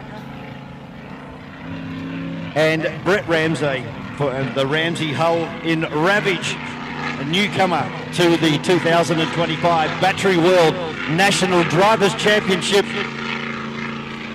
So we're just pulling the CBR boat, the Odin 510, just getting him off the course. Hey Vaughan, how's your skincare regime going, mate? Oh, it's getting old. Yeah, well you can probably sort that out with 57 Kind, one of our wonderful sponsors. National Drivers' Championship is proud to introduce 57 Kind, a multi-award winning Australian skincare company. Introducing the Drivers' Championship as part of a new marketing campaign. The campaign you'll notice within the NDC printed events program available from your merchandise partner Savage Force at the front gate if you're here this weekend. And of course, if you're at home, you've got to order yourself one of those NDC or pick it up at the next round you go to if you're not here today. support the people that support the sport, and share the 57 Kind love with the people important in your life. Visit www.57kind.com, the word 50, the number 7, and the word kind for more details. Get it on your skin, mate. Great to see another new sponsor jumping on board for season 2025, as we still have some white lights out on the circuit at the moment. So Blake just burning some fuel at the moment, not really getting any data that would be valuable to them at the moment. So he heads down into turn number 2. As we've alluded to earlier, this boat got an absolute workout over there in Adelaide around about September last year, with Blake, the brother of the inaugural 2025 Battery World National Drivers Champion, Tate Ramsey. And these guys, don't they love their powerboat racing? Yeah, they're really attacking the sport and attacking it so professionally. And Blake, that's a pretty gentle run around there for Blake. He's probably just getting some temperature into everything. But this is what today's all about, Paul, and just making sure everything's right before you go out and push these boats in anger. This is brother up the back straight away now. Lay it on. Was, as Dave said, jumping out of Reckless, and I believe Reckless has actually been retired. This will be his entrance in the National Drivers' Championship for 2025. And this is the inaugural champion for the Battery World National Drivers' Championship in Tate Ramsey. And not only did he win that, he won just about every other trophy on offer in 2024. Yeah, look, you'd have to say Tate's the man at the moment. There's been a lot of good guys that have taken it up to him as well, but Tate's fended off all comers last season. And now with a new boat, a bigger boat, I think that's only going to help him as well develop as a driver. Tate Ramsey is aggressive, he's fast, he's tactical. They're deep thinkers about their sport. It's a beautifully turned out boat. Brian Lake, the owner of the boat. Brian, I guess a little bit unfortunately got to a point, it did take him a long time to build the boat, and he got to a situation with his health where he wasn't able to drive the boat. But I think what a wonderful thing to be able to do to just grab the guy that just won the National Drivers' Championship and put him in your boat straight to the top, you'd have to say. So that's fantastic for Brian. And we've already seen a very strong outing from this boat in Windsor. I can see my old mate Ian Harris. Can you hear me down there, Ian? Of Unfinished Business Racing. He's not listening to me. But so good to see Ian here and campaigning that boat. So hopefully we'll see that boat out on the water fairly soon as well. So Tate Ramsey out there in the lay it on. As I told him this morning, he's got to lay it down. And that'll be happening a little bit later on this afternoon when the 2025 Battery World National Drivers' Championship guys, they're coming out. They have to put on a one-lap screamer, and that is going to determine their starting positions for heat number 1 tomorrow here on Lake Moala.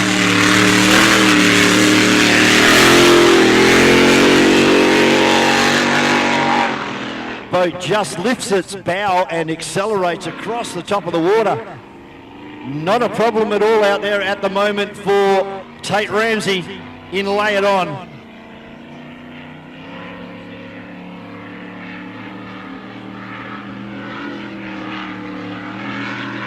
Just increasing the RPM. Now he puts the welly into it. Still not at 100% throttle. Really gets off the gas for a long time to turn the boat into turn number 2. Now hard on the gas, gets it right out of the water. Bow sitting proud, starting to try and walk across the top of the water.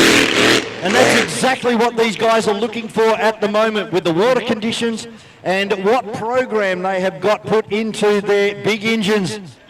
And he's had enough and turns Lay It On back towards the boat ramp over there on the eastern section.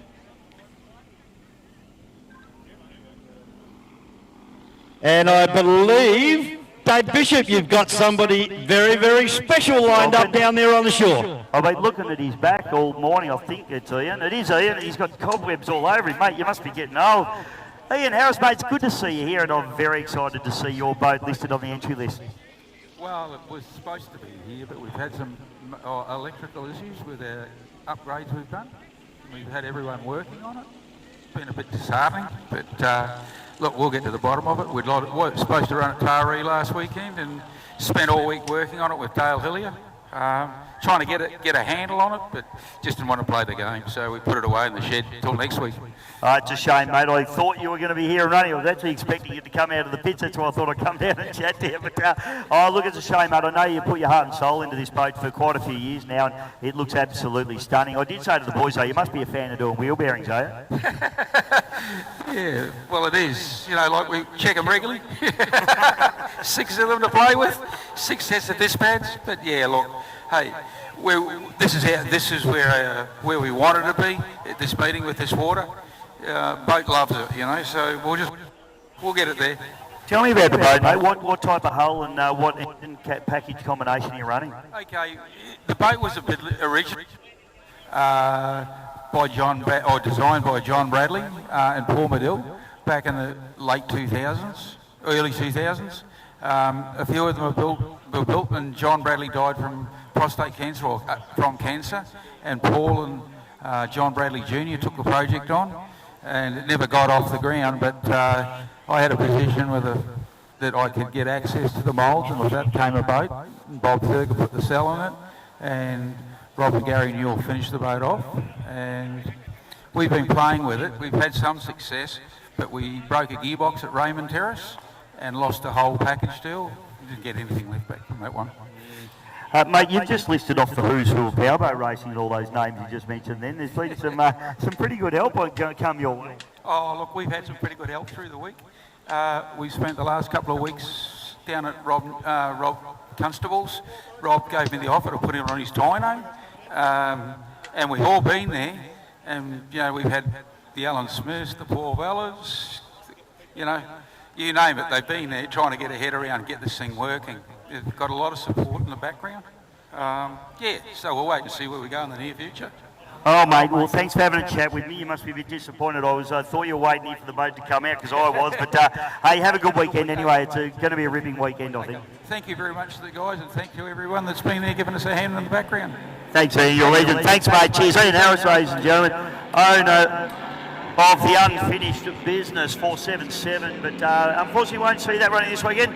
Back to you, Vaughan. More boats on the water, mate. Thanks, Dave Bishop, down there on the shoreline. As we see, I believe it might be GP 101, Ben Clark, coming past at the moment, past the start-finish line. Beautifully presented boat. The flames all over the hull. Blown motor sitting under the cowling on the rear of the boat. And another driver that's decided to go right to driver's right past the boat ramp, and then we'll start to round up and enter the course proper. Another one of the contenders, you would have to say, for the EC Griffith Cup in 2025. Ben Clark, of course, I believe he won the Epilogue Gold Cup just a few months ago. He did, Benny Clark, and I hadn't met Ben Vaughan up until that weekend, and what a ripping bloke. Very nice guy, and very hard competitor. And gee, mate, like the last time before that I saw this boat on the water was probably 15, maybe even nearly 20 years prior. Grant Harrison, of course, had a massive blowover in this boat, which put him in hospital, actually, and the boat was substantially damaged. It was actually missing a sponson, so this team's done an epic job to put this boat back together. It was always a super quick arrangement, and there's no reason it won't be again. Yeah, he was here last year in your absence and had a fairly competitive run over the weekend, so he'll be looking for some big things to come out and try and challenge GP1. For White Noise as well, Ricky Howard driving the current EC Griffith Cup winning driver from last year. Just looking down the centre of the course too, Vaughan, I don't know if you can see, but see we've got our flashing lights going as well, which is another great innovation there by Powerboat Racing. to basically, you know, it's obviously a lot harder than a racetrack, because at a racetrack you have all this infrastructure that's already there. Let's have a look at this thing light itself up down the back chute. Ben lighting that up a little bit there as he goes, but lots left in that boat, I'd suggest. Yeah, another data acquisition run coming up here as GP 101 comes over the start finish line.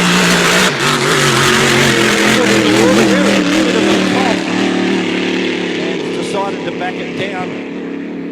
But yeah, Bisha, as you were saying, what a great innovation. I mean, things happen very quickly. It doesn't matter if you're in a car or in a boat. And to be able to see where you're meant to be on the circuit at any given time, that's a great innovation by the APBA. Well, these lights, mate, so they'll go red if there's a red flag on the course. So the drivers hopefully see that. It's a little bit easier than trying to spot a flag that's being waved from the bank or from a boat. So, you know, these lights run right down the middle of the course. So you might have yellow, you might have red. You know, if a race needs to be stopped in a hurry, they'll go red. And they are actually looking at the moment at developing a system of red lights coming on in the cockpits of these boats as well, if they have that situation. So powerboat racing, you know, for mine, it's just getting started. You know, in terms of safety, you know, safety cells saved this sport. You know, and they've been in play now for a long time. You know, it really was a case of going to a blown boat meeting and wondering who was going to kill themselves that weekend before the cockpits came in. Now we come to powerboat races, I don't even think about that, you know, and we've had some extra big crashes and all the drivers have walked or swum away, you know, without any drama at all. So that's the safety innovation that's come into this sport that has really made it grow to the point that it's a strong sport again now. You know, it did wane there for a while. But we've certainly got some great safety, some great people, and we've got some really cool boats. Yeah, and some great racing being put on by those boats, and now particularly with the coverage from 7 Mate and 7 Plus, you can catch all of the rounds of the National Drivers' Championship around 2 to 3 weeks after the event. And of course that's brought to you by 321 Ignition Media. And a great supporters of powerboat racing are the good people at 7 Plus and 7 Mate. Next out on the water will be Dan Crusick in Crusader, and going out all the way down from the Gold Coast Powerboat and Sports Club, Graham Boxy Malloy driving Hurricane. Boxy! Hey, just on the 7 Mate thing before we move on, that's all driven by ratings, Vaughan. So everybody out here, everybody watching at home, tell your friends, make sure they all jump on and have a look at the racing, because if you enjoy it, watch it, we get ratings, that gives us more of an opportunity to get more of this on TV for you. Well, you can go home tonight and do it on demand. They've got a great preview for the 2025 National Drivers' Championship, brought to you this year by Battery World, and I watched it the other night doing all my homework. It's a great story, and there's a gripper story in there about Glenn Spider Roberts. Yeah, Spider's an absolute legend. I just caught up with Spider this morning, and he... That's better. So it's a bit louder. Ready? Yep, go. Hi, Calvin McCanch here from Team Gator. Up here at Yarrawonga this weekend, racing for the Griffith Cup and the Anzac Cup. Oh, it's my turn. Hi, I'm Mel McCanch. I'm the driver. What? She'll just edit it, won't you? Yeah, just keep going. Righto. Hi, I'm Mel McCanch. I'm the driver, another driver of the Gator. I'm here to compete in some of the 6-litre races for the hydroplanes and the 105 Australian Championships. It's been a long journey to get it back here. It's been 3 years since Calvin smashed it, and we've done a full rebuild on the sponsor, and yeah, it's just been a challenging and rewarding journey to get it here. Big shout out to our sponsors, Mac Innovations for all our composites work and mould design, Talk Photography for all our photographs to use to rebuild the boat, MSC Signs for all our sign writing, and thank you very much for coming along and having a look. Before in the hands of Brett Nidri. It was called Radical Rat at that time, And it's a very good boat. Probably not quite up with the technology of the newer boats, the GP1s, but it's a good boat. It's a Griffith Cup winner, and Cruiser can drive a boat. So it's going to be exciting to throw that cat amongst the pitches. There's another contender then for the EC Griffiths Cup coming up tomorrow afternoon here on Lake Moala. So we're just having a look down towards our crane pits, and I can see 2 boats in the water, and that will be Dan Cruzick and Graham Boxy Malloy, all the way down from the Gold Coast, and they will be holding round 2 of the Battery World National Drivers' Championship in June. So if you're looking for a family holiday, head up there to the Lockyer Valley on Lake Dyer. It's a great venue, and Bisho, we're going to run a triangle course up there. Yeah, that will be, the hydros are going to love that. They'll love it because, you know, these hydroplanes really, they're not designed, they will turn tight, they will turn hard, and especially these new GP hydroplanes that such good technology in them. But, you know, a hydro still loves a big sweeping corner, and that's what a triangle course gives you. And in fact, you can almost turn it into a big oval and just keep the pace up. So that's going to be exciting, mate. Hopefully I get an invite. Well, I hope you do too. Let's see you up. Yep. Hi, I'm Dan Cruzick. I'm the driver and owner of the Boat Crusader, which is the ex-Radical Rat GP hydroplane GP21. We're here at Yarrawonga under this beautiful weather, and we're here to have a few laps around with the big boys here this weekend at the Griffiths Cup. So come on down. If you've got nothing to do, it's well worth a watch. Get on a live streaming and watch us, because it's going to be a good fun weekend. We'll go out there, we've got 5 or 6 races to do, so at the end of the day it's going to be plenty of entertainment to come and watch us. Come to me whenever. Hi, my name's Candice. I drive Wilfred. It's a J315 horsepower. I would like to thank my sponsors, Nan and Pop, Cheryl Lee and Ben Land, Uncle Serge, and I would also like to thank Mum, Dad, Brock and Jet for coming to watch, and I would like to thank the VSBC for putting on this great event. You just start when you're ready. G'day, name's Alex Shepherdley, driver of Transonic. We're here today at Yarrawonga going racing, testing today as well. We've got a Evercraft, 18'6" Evercraft. We've got a new engine this is its first season. It's an old sprint car engine that's been de-stroked, so it's a 360, just a mechanical injection, pretty simple, pretty cool, pretty quick. We're from Macedon Rangers, we're from Lancefield. Go Lancefield Tigers today against Kyneton. What else do I say? Thank your sponsors. Alright, we've got to thank our sponsors as well. So the main one is Custom Air, which is Dad. We've got Cool Drive, we've got Racer Industries, we've got Far Faster Race Engines.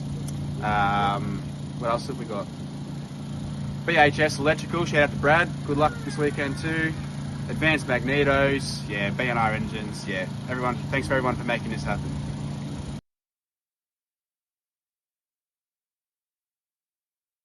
Sorry. Can you go? Can you tell them to go? Get settled. Yeah, my name's Mark Gouchy, the driver and owner of Immortal Racing, unlimited surface displacement boat.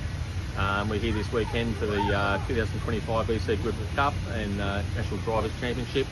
So we'll be competing in the National Drivers' Championship this weekend. So we run an Evercraft 18-foot boat with a flown big block in it.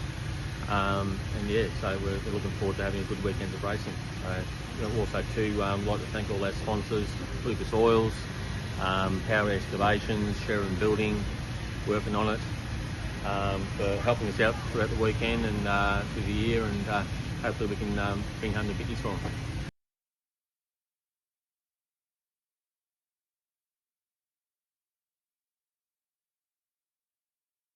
Shallow V. We've got a LS7 in it. It's about 430 cubic inches. Nice motor. Does everything right. I'd like to thank Pat Purcell. He built the motor, Purcell Performance. GPA Garage does all the tuning for me. Plus all my crew, Castle Marine. And yeah, we won the championship last year and we've come back and we're definitely going to try and keep it, take the trophy back. That's the trophy there, beautiful trophy. It's one everyone wants to win, so hopefully I can keep it. If I don't, I wish the guy that won it well. So hopefully we'll have some good racing. Okay, thank you.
Proceedings on the water at the moment. Just a couple of minutes and we'll be back with more practice in just a moment, mate.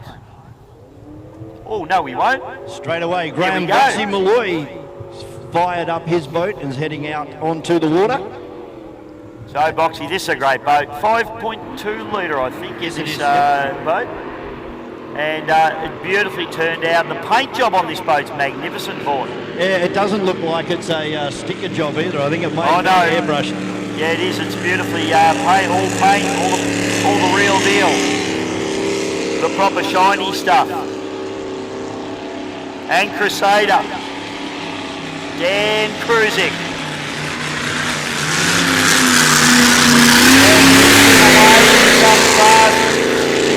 Giving the crowd a bit of a wave on the way through. That hurricane out there, as you said, all the way down from the Gold Coast this weekend. Graham Boxy Malloy, Dan Kruzik in Crusader, and we are still waiting to see whether GP1 with Grant Harrison is going to join these two out on the water.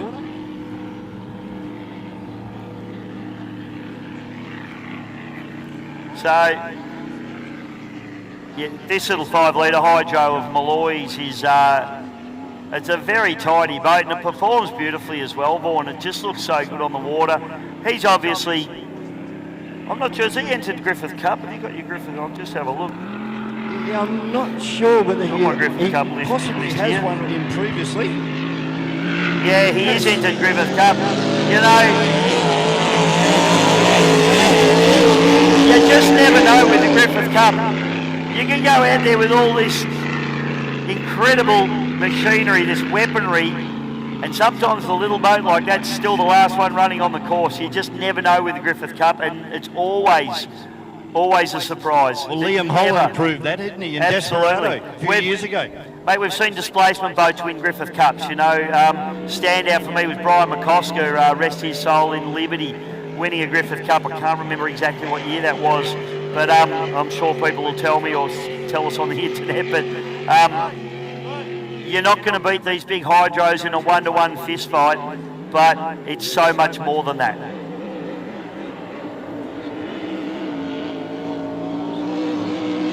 Looks like we may have lost one of the runners. Crusader sounding very nice as it heads down in towards turn number 1. It looks like we may have lost Graham Malloy. It's Graham going through. Yeah, we might have lost him. I didn't see him pull in, and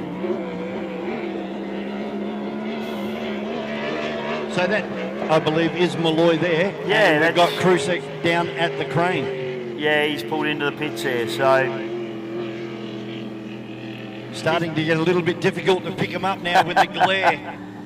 Yeah, Malloy's boat, gee, that looked and sounded good. It almost sounded like a blown engine coming past us. It's just absolutely on song. So that's what I mean, mate. You know, it's a quick boat. It's probably a 120 mile an hour boat. It'll be nimble around the corners. It'll be reliable. You just never know. Griffith Cup, mate, it's produced some big upsets over the years. In fact, I don't think I've ever gone to a Griffith Cup thinking, oh, yeah, he's going to win it. Never. You just never know who's going to be in there. Well, I think that was pretty much the story last year with White Noise and Ricky Howard. And, of course, that boat owned by Grant Healy.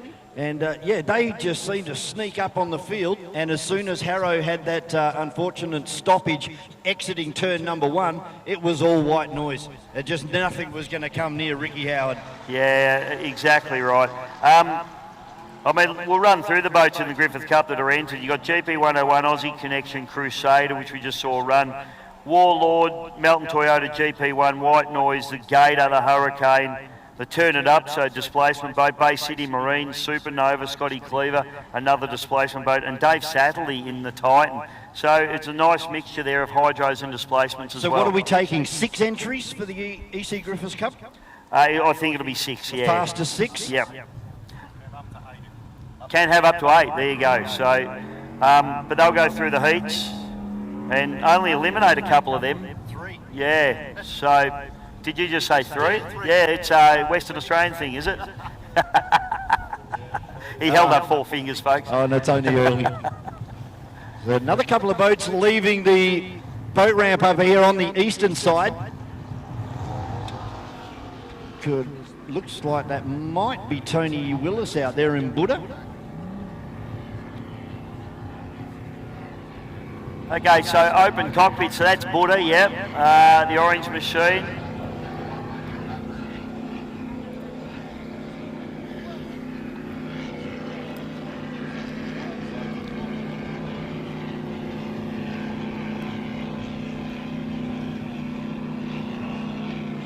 I don't think that is Tony Willis. GV11 I saw on the side of it. Oh no, that'd be Rush Hour, I would say. That is, mate, so that's Shane Archibald in the Rush Hour. Now, I was mentioning before about V-bottom boats, Vaughan. This is a V-bottom Stevens. He's going to love these conditions here today and over the weekend. Daniel Jury entering turn 2 at the moment in Instigator. Daniel, good South Australian boy. Runs the big Ned Kelly beard. Well, last time I saw him, he did. Can't pick that orange one up. It looks like 486.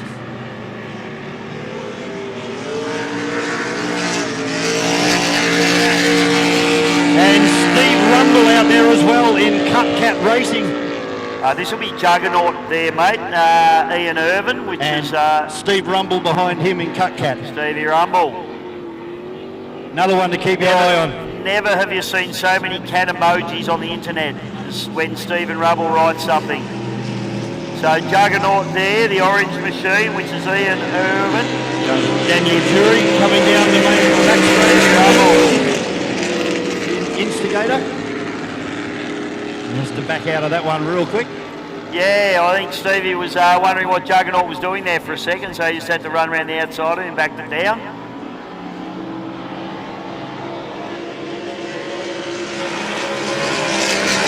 Instigator, Daniel Jury.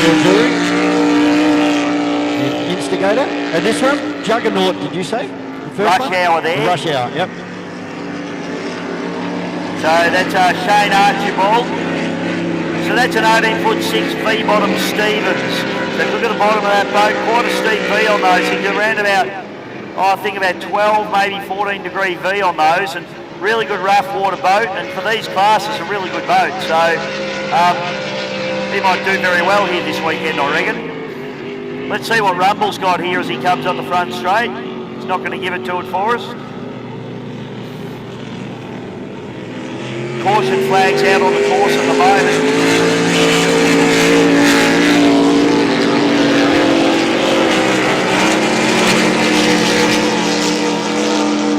Steve Rumble just chine walking all the way down to turn number 1. And it looks like he's come to a stop down there in turn number 1 as well. Oh, fire on board Steve Rumble's boat. Oh dear. Big puff of black smoke out of the back of that boat. Looks like it's extinguished itself. He's got it fired back up again. But that was a huge orange flash right out of the back of Cut Cat. Gee, I wonder what's happened there, mate. That he still seems to be continuing on at this stage.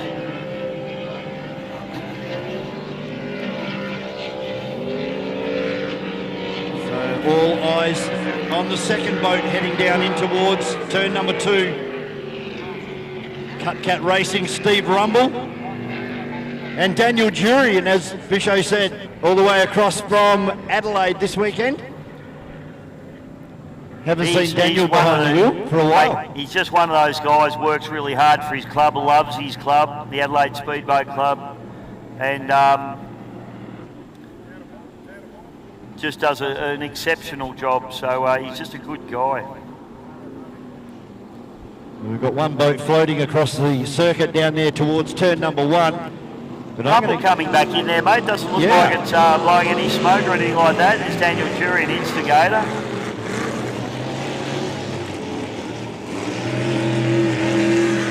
These categories, Vaughan, were brought in quite a few years ago now. The safety cells were introduced as being mandatory for any boat that runs over 105 miles an hour. So effectively anything from like 6 litre down as an open boat couldn't run. So it left a lot of these boats as a little bit of orphans. So what the APBA did, and it's been a fantastic initiative, is that they run an 85, a 95 and 105 mile an hour category at a lot of their race meetings. And you can run an open boat in those categories. So a lot of these boats that basically you couldn't race when the cell rule came in are now able to be used again in a relatively safe manner. So it's really good to have them out there. You don't have to have an open boat. Stevie Rumble does the 105 class. He elects to run in a cell. He actually had an accident at Melton and copped a fairly serious head injury actually out of it. Another boat came over the top of him. So he's elected to go into a safety cockpit, but he's still remaining in that 105 category. So it's been a really good initiative, and it's another thing that the APB, I think, has done that's worked really, really well to get some of these boats back out onto the water, but do it in a safe way. And of course, having a lid over the top of your head, that's got to be good for your confidence. You're able to drive the boat a bit quicker and a bit harder because you know that you've got that protection. Yeah, mate, all the guys that go into cockpits go, you can just drive the boat so much harder because you've got that, well, you're strapped in, so you're not getting thrown around, you're not trying to hang on to the boat, you're actually, you're at one with the boat, you're a part of the boat. So they all say you can drive them harder and drive them faster in a cockpit, that's for sure. But I still, there's a bit of romanticism for mine about open cockpits. I always raced in open cockpit boats, and I tell you what, you finish a day's racing in one of those things, you know you're alive.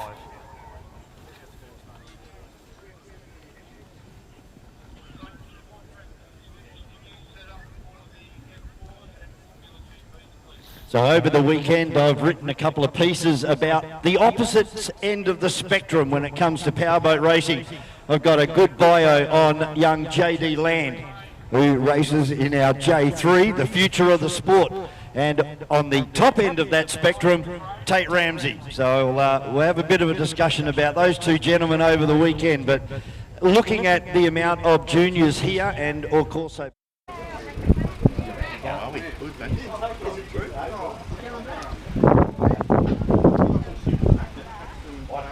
Here with the drival, the drival.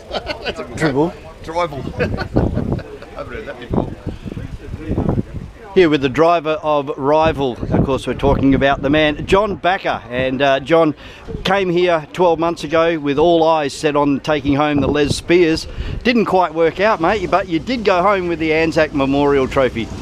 Yeah, that's right. Yeah, well, it was a bit of a surprise. We had a bit of a mixed weekend. Yeah, sort of. Well, we ran most of the weekend. We had a couple of little issues here and there that we had to fix and so on. But in the end, we took out a trophy that I never expected to win. Really, the Anzac Cup. That's an unlimited, total unlimited trophy. Mainly, didn't expect the big hydro to win that. And anyway, so we took them home, which is good. How would you sum up 2024 as part of the National Drivers' Championship? Look, I really enjoyed it. It's awesome to see what comes out of it, you know, on telly and stuff like that,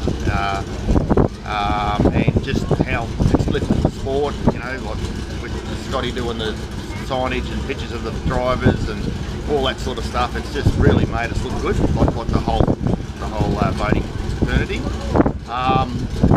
Yeah, look, I had the same thing. I sort of missed a couple of races, some different issues, you know, like been up the fin, and that took us out of one race. But in the end, we finished up 7th overall and got back up in the points, so we were fairly close with the lap time top speeds. We're up there with that as well, so probably a better result than I really expected in a sense, because we're still playing around with some setups on the boat and so on. But and then, yeah, unfortunately, I had a little bit of a hoo-ha pick-up with another driver at Windsor. Put me out for a couple of meetings, but anyway, I'm back now. I've got to be honest, the wind's out of my sails a little bit, but if we all go good this weekend, you'll see me again, but if not, it might not. So, well, we've got Lockyer. At the minute. We have Lockyer coming up in just a few weeks up there on the Gold Coast. I suppose it all depends on what happens this weekend. Yeah, definitely. Let's see how we go. Like, it's pretty much one meeting at a time, because for me, I've been doing this since the late 80s, and it's always been a lot of fun, and probably the last sort of couple of years it hasn't been so much fun. It's been a lot of work, and you know, and it doesn't seem to be the camaraderie that used to be in a sense. So anyway, I don't know, I'm just in two minds. I've got grandkids now, so you know, there's just more time I need to spend at home with the kids, and because, as you know, I do everything myself. I build the engines, build the boat, all that, so it takes up a hell of a lot of your time in the shed, and I'm just a bit moved out, I think. So. Australia Day 2026, we have a massive race meeting, a 2-weekender in Mildura and then in Berry in South Australia. The world's best are coming to Australia. You've got to be there for that one. You can't miss that one. Well, I won't be doing that one for personal reasons. Won't go into it, but I did that back in 19. I did enjoy it, but for personal reasons, I won't go into it. I won't be there. I'll be there, I'll have a look, but I will not be bringing the boat there. Well, mate, it's great to see you back in 2025. Good luck not only for this weekend, but for the rest of 2024. The driver from Traralgon, Victoria, John Backer. Thanks, mate. Thanks very much. Yeah, no,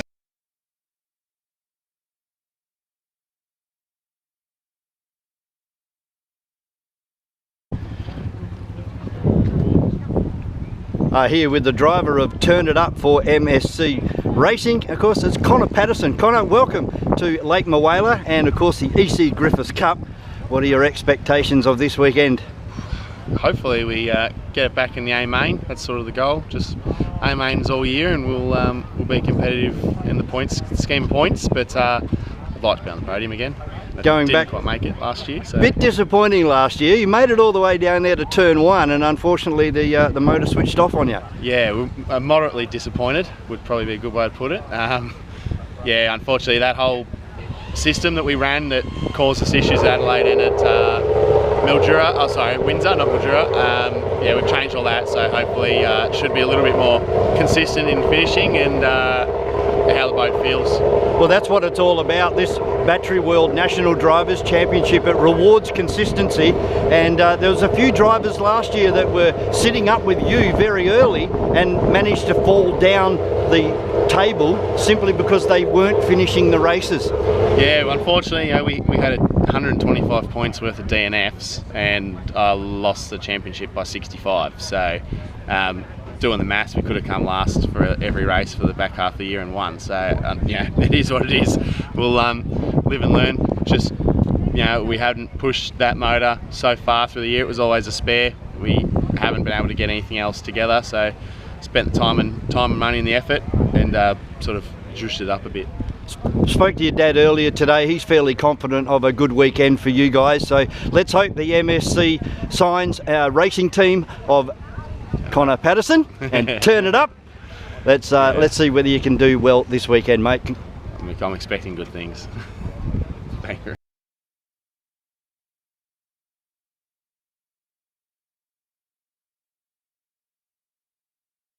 Driver of GP1, and of course we're talking about the Harrison family and Grant Harrison in particular. Grant, welcome to Lake Moala for the EC Griffith Cup. Let's start off with the elephant in the room last year. So close yet again. Yeah, disappointing last year. Like, it was a good race. I guess a lot of people know me and Ricky on the outside, and I think we were 1 or 2 laps in, 1.5 laps in, and came out the corner to give it a run, and the nice new propeller that I built or bought out of America failed. Propeller blade broke off, and can't race without only with 2 propeller blades. You need 3.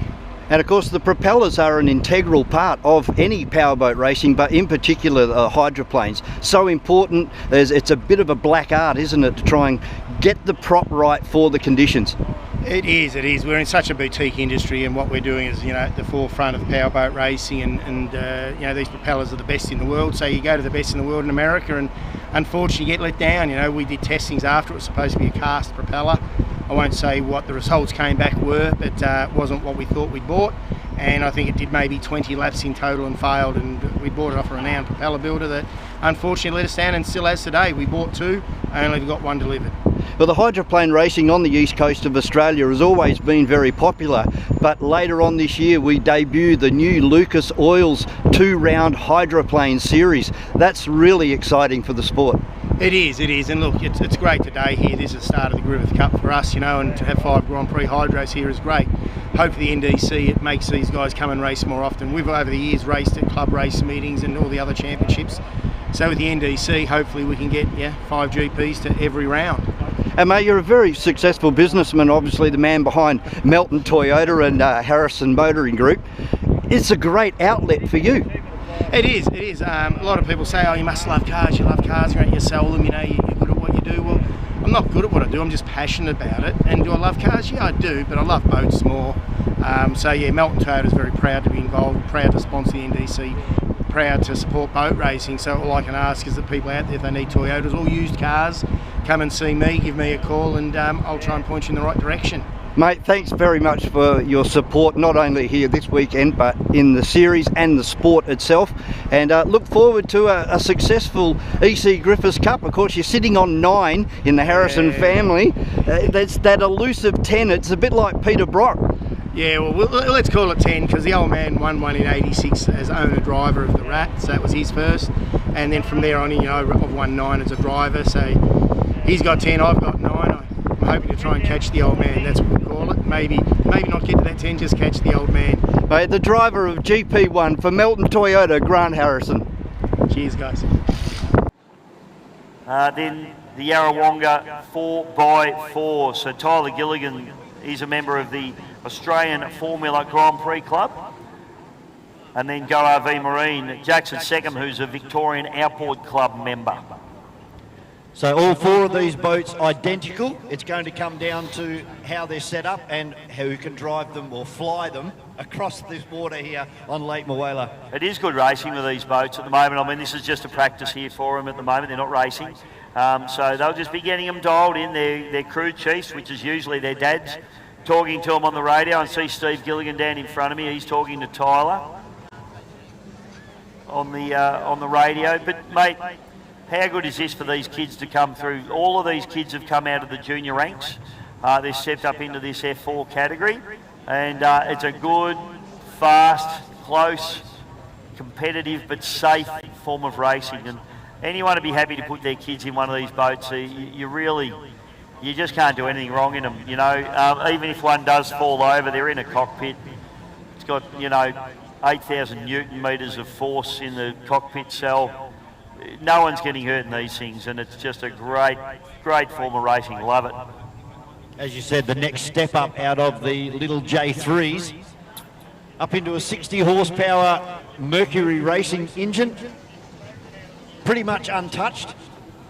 Not allowed to muck around with anything internally on those engines. How do we go as far as props? Is there a standard prop, or there's a free rein? No, mate, it's free rein. So that's one of the things about setting up any boat is that, this category really, it obviously comes down to driver, but it also comes down to propeller and engine height.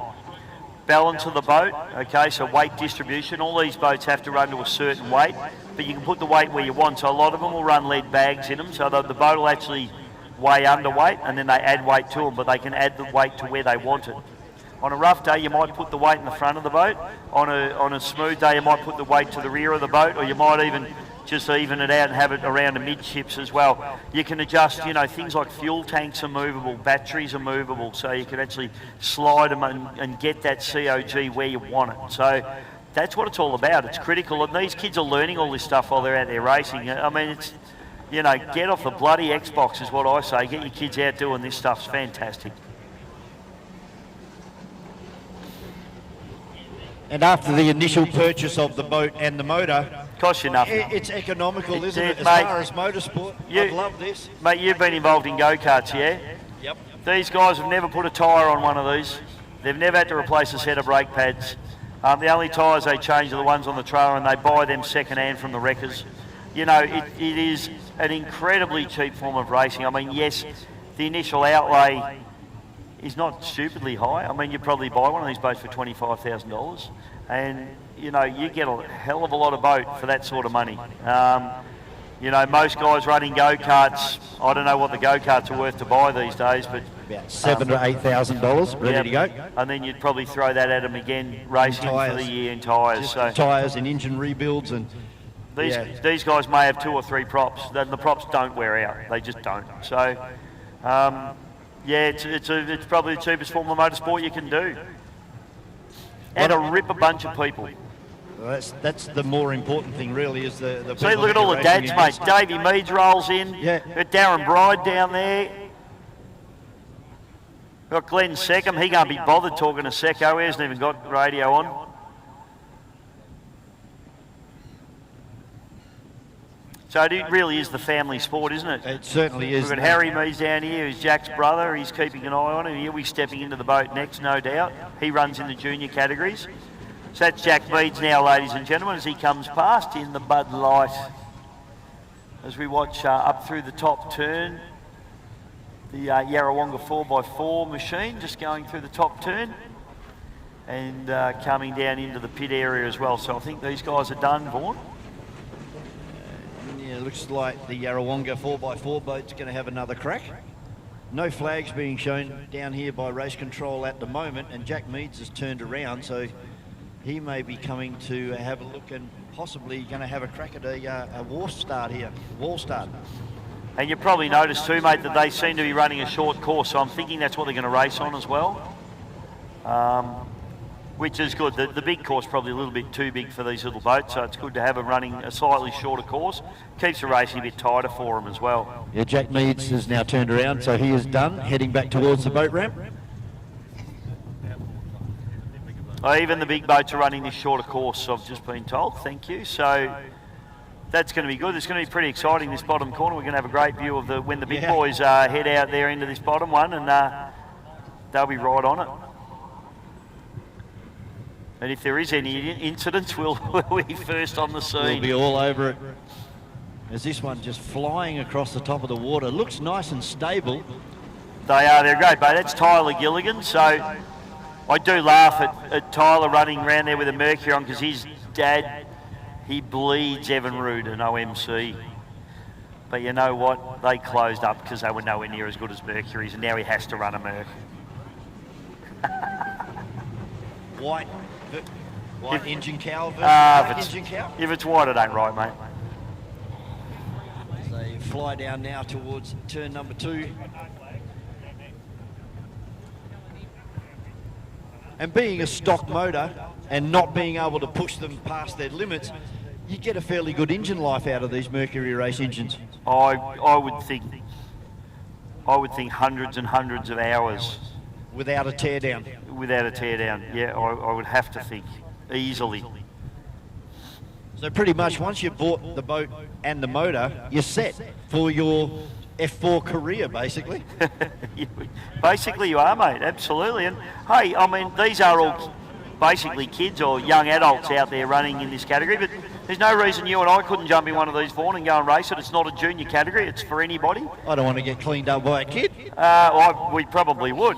Maybe a bit fast for us, probably, but being our size, it'd be a good category for us, being little blokes. So Jack Meads now just bringing the Bud Light machine in. Beautifully turned out too, aren't they? Look at the livery on these boats. The presentation of most of the boats here this weekend is just sensational. As the Swans take a big detour to the left. They love the racing, mate, I'm telling you. The orange and black boat heading down into turn number 1. So that will leave the Yarrawonga, and that's Jackson Secom out there as well at the moment, with Tyler Gilligan coming around. You may have noticed that they're not running a circuit, they are actually running a bit of a triangle. It's a 90-degree bend. Yeah. Over towards the other side, New South Wales side. What they can do, mate, so with these boats, they trim them up, and you see that Yarrawonga 4x4, Tyler Gilligan, got plenty of trim into the boat, and he's actually just drifting it around on its tail. So there's two ways you can attack the corners. The tighter corners, what you'll see, they'll trim the boat in, get that inside of that sharp edge of that inside sponson to hook up, and it'll just drag it around like it's on rails. They'll go around really quickly, but down this bottom turn you can see they're all hanging them out, and they're just sliding them around without dropping the boat into the water and losing that momentum. Trying to keep the foot into the gas as they come out of that last corner. Yellow flag on display for our remaining 2 runners here. So we've got Wacko, Jacko, Jackson, Secco just down through the bottom turn there.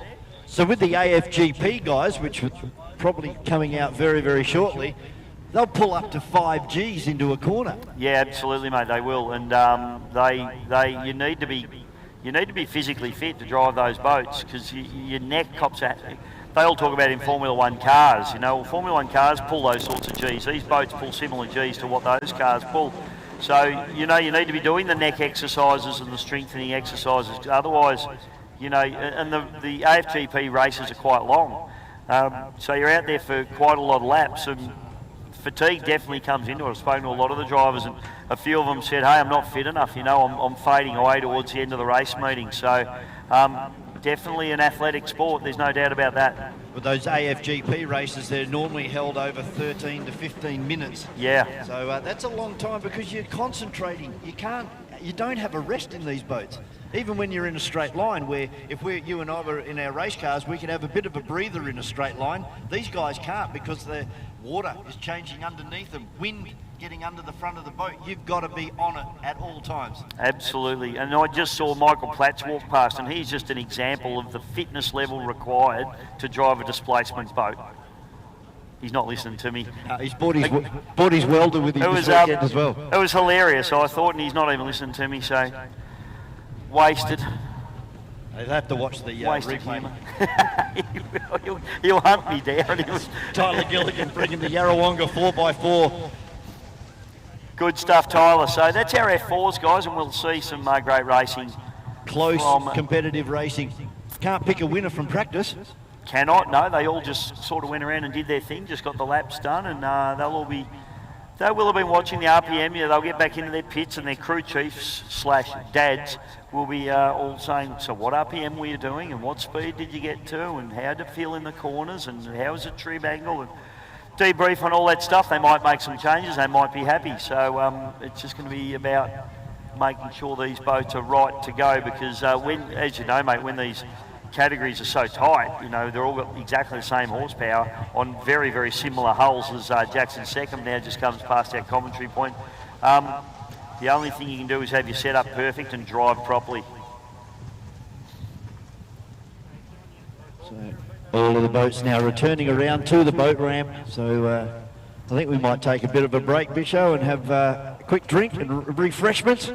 But we'll be back. With the driver of Odin 510, Ryan Constable. Glad that you've made it, mate. I believe you've had a hell of a week. Yeah, it's been a big week. Obviously tore a bit of gear up last weekend. We had to build a whole new combination for this weekend. We only got the crankshaft yesterday morning at 4 o'clock in the morning, so it was a pretty big day. Started it yesterday afternoon and put it in the truck, and we're here. So expectations for this weekend, obviously not to damage the motor, but it's all about consistency in the 2025 Battery World National Drivers' Championship. Yeah, that's the plan, mate. We'll go out there this afternoon and get some points in hot laps, and roll on to tomorrow and go from there and just see where we end up by tomorrow afternoon. And what's the expectations for 2025, coming off an up and down 2024? Oh, obviously everyone's out there to win it. If you're not here to do that, then there's not really much point being here. So we'll go out there and do our best, and where we end up when it all washes out is what happens. Good luck to Team CVR, the driver of Odin 510, Ryan Constable. Thanks, mate.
Well, welcome back to the 2025 EC Griffith Cup here at Yarrawonga.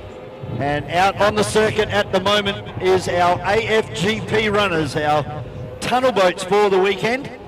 And a big field here, of course, running for the final round of their championship. So we got Austin McDonald out there, Caleb Frost in Caleb Frost Racing. Darren Hitchcock, one of my old ski racing buddies. This will be his first tunnel boat race, so excited to see Darren out there in this one as well. That's Team Bricker Racing, lead boat going through. Reece Coles just going up the inside of him. This is Caleb Frost. This is the V8 engine, the 4-stroke there, mate. So keep your eye on that boat as it goes through. This is Darren Hitchcock. And then Paul Whitten. Yeah, that's Gravy. Yep. That's Problem Child. That's Michael Williams. Number 85. The Lucas Oils. Nick Coles. SPR. Smith Banwick. Yep, so that's Matty Smith. So we got Ewan Bricker. Ewan. So leading the championship at the moment, mate, is Reece Coles, was it not? Yes, it was. It was. So that's, we'll just pick up Reece Coles on the course for those. Here's Reece here in the blue boat. Coming across the start finish line right now in boat number 14. Now that's a bit worrying. He's off the gas already. Simon Troy, mainline dyno. Looks a bit healthier than the last time we saw that boat, definitely. mate. Yep. Now this is Darren Hitchcock just going through there, mate. He's hate to say it, but another ski racing boy that's turned his hand to tunnel boat racing. First time racer. It is a worry for ski racing, you know, that a lot of these guys are finding other things to do. Predominantly two hulls out there. Of three I can remember now. There's the GTR, the Grant Trust Racing hull, the Mulgard. And the most popular one out there this weekend is the DAC, the DAC from Europe. Yeah, European boats, mate, they certainly made their mark. The DACs and the Mulgards are probably the hulls of choice, I'd have to say, in this particular category. So, bit of a headwind, or is it a headwind? Not really, it's a bit of a side wind actually for these guys.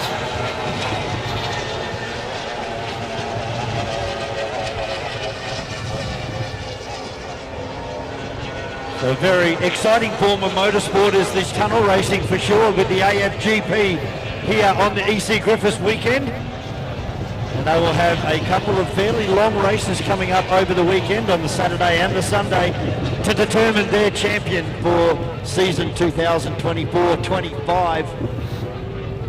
So that's another variable that we need to talk about, Dave, is the wind hitting the boat at different areas on the racetrack. It's going to make the boat behave a lot differently every time you turn a corner. Yeah, these guys will really know about this. This wind's actually come up a bit again, Vaughan. So they're copying a bit of a side wind, both up the back straight, front straight. Not going to bother them too much in the top bridge end corner because it'll be right up their clack. They want to be a little bit careful turning into it down through this top turn. They want to be a little bit careful on when they get onto the up button up, just on the exit of what we'll call turn number 2. Well, the Mercury power. Caleb Frost just going to the right there, and probably not ideal because Paul Whitten had to take a little bit of evasive action then. Reece Coles back on the gas now, down into turn number 1 and into that breeze that we were just talking about. Number 88 for Mainline Dinos is Simon Troy. And Nick Coles and the Smith family racing team out there as well. Ewan Bricker into turn number 1 as well. That for me is the best presented boat for the AFGP for this round. Okay, we've got a red flag on course, mate. I'm not sure. Oh, we've got rescue crews heading over there. Maybe we've had one go upside down. I hope not, mate. Yeah, hopefully it's just a failure of some description. We're just trying to pick up. I'm just looking on the screen now, mate. I can't quite.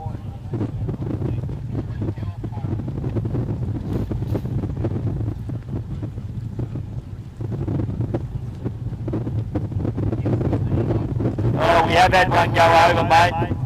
We've had a boat go over. Is it 67, I think? I'm wondering if that's Gravy. No, it's not Gravy. It is? Okay, it is Gravy. Thanks, guys. Yeah, so Gravy, number 67, upside down over there in turn number 2. Oh, that's a shame for Paul Whitten. Going over in practice is never ideal, mate. But as you say, it is recoverable.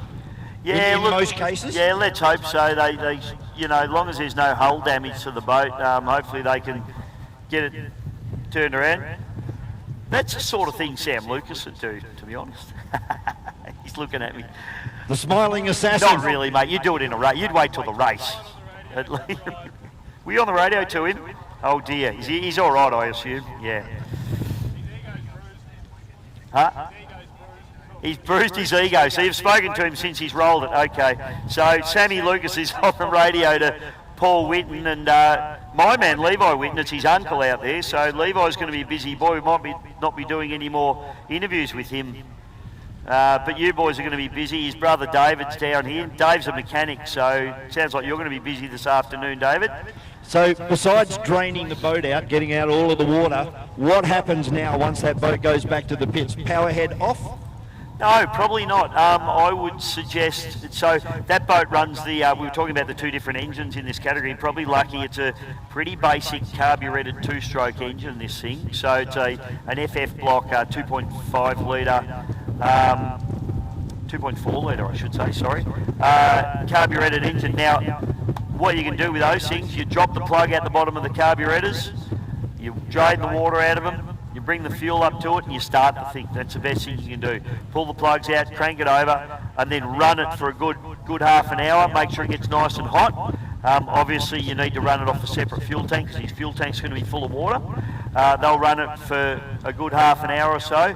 As long as there's no hull damage and they can get that engine up and running and get all the water out of it, they should be fine. So does water actually get into the cylinder itself? So that has to be got rid of, otherwise they'll hydraulic it as soon as they turn the motor over? Yeah, that's right. Yeah, so when they get back to the bank, what will happen is all 6 spark plugs will get pulled out of it. They'll crank the engine over, they'll squirt out whatever water's left in there, they'll dry it off and then try and get it running. So as I said, drain those carburetors of water, get a separate fuel tank, a fuel line onto it, because the fuel tank in that boat will be full of water now. And then once you get it running, then you can get it hot and that just dissipates all the water away from the crankshaft and all that stuff. You've got to do it quick and that's the beauty of it. If you can get it running, which they will, all the electronics on them are pretty solid state. This is fresh water, so they don't fizz up when they go in the fresh water. So all the electronic stuff, you spray it with some WD, blow it with the air compressor, you know, pull all the plugs out, plug them back in. They should get that boat going. The only thing that'll stop them from going again will be hull damage. So the first of my fun facts for this weekend you can't compress water. Cannot.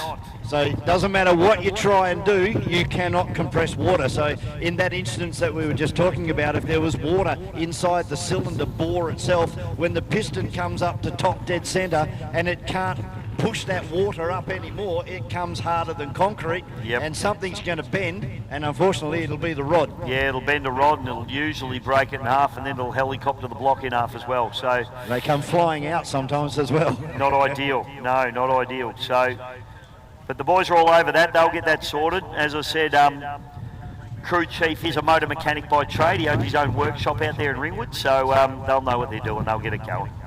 Just having a look at our GP Live Hydro Live screen up on our TV screen here, and I can see Grant Harrison in GP1 sitting down in the water. Now, word is that they have just transplanted a new motor into GP1 after that first practice session, and they are waiting patiently down there to try and get a run so that they can see what this GP1 engine can do, and obviously they want to check the numbers before tomorrow. So not good news as it stands for Grant Harrison down there in GP1. There's Paul Whitten, folks. Give him a wave as he goes past. He's okay. That's good news. They've put him in the rescue boat as a matter of course. Mate, that's not how you want to start out your 2025 EC Griffith Cup campaign with an engine change on Friday afternoon. And that is a safety protocol put in place by the APBA that if you do go upside down, you must come back to the shore to be checked out. Obviously, we've got people out there on the rescue boats, but you still have to be accompanied on the way back into shore. Now we'll talk about some of the safety systems in these boats, Vaughan. As the boat gets towed back past, you'll see a big yellow buoy hanging off the back of the cockpit. So what these boats do have, some of them have rear ones as well, but they have an airbag that deploys that keeps the boat afloat. If it goes over, then the driver can extract himself out of the cockpit. So another safety innovation in these things. It just makes them so safe. And apologies to Reece Coles, I thought it was him that might have gone over, but it's not Reece. There he is, championship leader. He'll head back into the pits. So just looking at that gravy boat now as I watch. The sponge and pickle forks look okay. The engine cowl is missing, so that's something they're going to have to probably sort out. Hopefully they're able to find that. Hopefully it floated. You can see that the airbag has deployed, so it's done its job. They have an inversion switch on them, Vaughan, so if the boat goes upside down, there's a little ball that slides up a tube, and when it gets to the top of the tube, it makes contact and actually sets the airbag off. So the inversion switch is mounted on the back of the safety cockpit there, so that's worked. It's done exactly what it's supposed to do. You can see there's a little hatch behind the driver's head. It bursts open and the airbag comes out of that and keeps the boat afloat. So in theory, only the pickle forks will be out of the water, or actually, and the safety cell as well. Yep. So the driver is not actually submerged under the water. Yep. He can extricate himself above water. That's a great innovation. Yeah, and all of these boys run that system now, so all these boats run these systems. So it's great innovations. And, it is a really safe form of motorsport these days. Boat racing used to be, when I was a young fellow, it was the most wild, dangerous thing you could do. Now, not at all. It's a very safe sport, great sport to get the kids involved in. They can start in the junior ranks and come up through the sport, and it's more cost effective than racing cars, there's no doubt about that. All of our runners heading back into the pit area here, the boat ramp. There's another one on the back of the jet ski there as well. Hopefully that is just a mechanical issue and they haven't actually made contact. So yeah, this boat being towed back in at the moment, that was a mechanical issue. Nothing to do with Paul Whitten. But great to see Paul on the front of the rescue boat and back on dry land right now. So they'll be around there surveying the damage, and it'll be a long night, I would suggest, for the Whittens. Yeah, I'd say so, mate. The other thing that's disappointing for these guys is that may have cut their test, practice session short, and I'm not sure if they'll get to go back out again or not, we'll have to wait on the officials for that. But some of those guys would have gone out there with a set program of exactly what they wanted to do, what they wanted to achieve, what they wanted to find, and you'd probably find they weren't out on the water long enough for some of them to actually achieve the goals that they set out for themselves this afternoon. So going to be interesting to see. Yeah, race 1 tomorrow will be very interesting if they do not get another session here on the Friday afternoon, but looking forward to a Super Saturday here at Yarrawonga. It's going to be awesome. The EC Griffith Cup on tomorrow afternoon, a couple of more trophy races. Round 1 and 2 of the 2025 Battery World National Drivers' Championship for the forced induction boats. And then we do it all again on Sunday. Sunday is looking really good as well. Hey mate, we've also got the Anzac Cup coming up this weekend as well, and I'm just looking at the entry list for that. You know, Stampede, Sick Puppy, well I don't think Sick Puppy won't be running, but Oz Connection, Crusader, Warlord, Melton Toyota GP1, White Noise, The Gator, Hurricane, Lucas Oil with Nick Coles, Bay City Marine, Supernova, Titan, Bad Fusion and Crankin. Like that Anzac Cups, you win that, you basically won a EC Griffith Cup. Yeah, really. that's going to be a great race, and interesting to see that Johnny Backer in Rival not entered into the Anzac Cup after winning it last year. Yeah. I thought he might have given it another crack, but it'd be interesting to see whether he is listed into the Les Spears, because that was another one that he'd already won back in 2000, I believe. Yeah, Les Spears is one that the blown boat drivers would give their left arms for. That is a Les Spears unfortunately lost his life here, and we were talking about safety in boats, but back in the mid-70s in a boat called Holly, Les unfortunately had a big crash here in a blown displacement boat, lost his life, and I wasn't fortunate enough to meet Les. I was only a kid at the time, but I did watch him race a lot, and I watched him race against the Thunderboats quite a lot, and he used to take it right up to the big hydroplanes in that displacement boat. And that Les Spears Memorial is a great way to remember such a great man. He built Hollycraft boats, and you know, these, as I said, blown displacement drivers would give their left arm to win a Les Spears Memorial. I can see Simon Troy is actually leaving the boat area, so it looks like they will get to continue this session. Boat number 88 for Mainline Dinos. And as soon as I say that, he's turned it around and heading back towards the boat ramp. So yeah, I can hear the sound of some blown alcohol boats starting up over at the boat ramp there. It won't be too much longer. We'll get underway with some more action here at Yarrawonga for the Yarrawonga Speedboat Spectacular and Fair for 2025. Going to take a short break. We'll be back very shortly.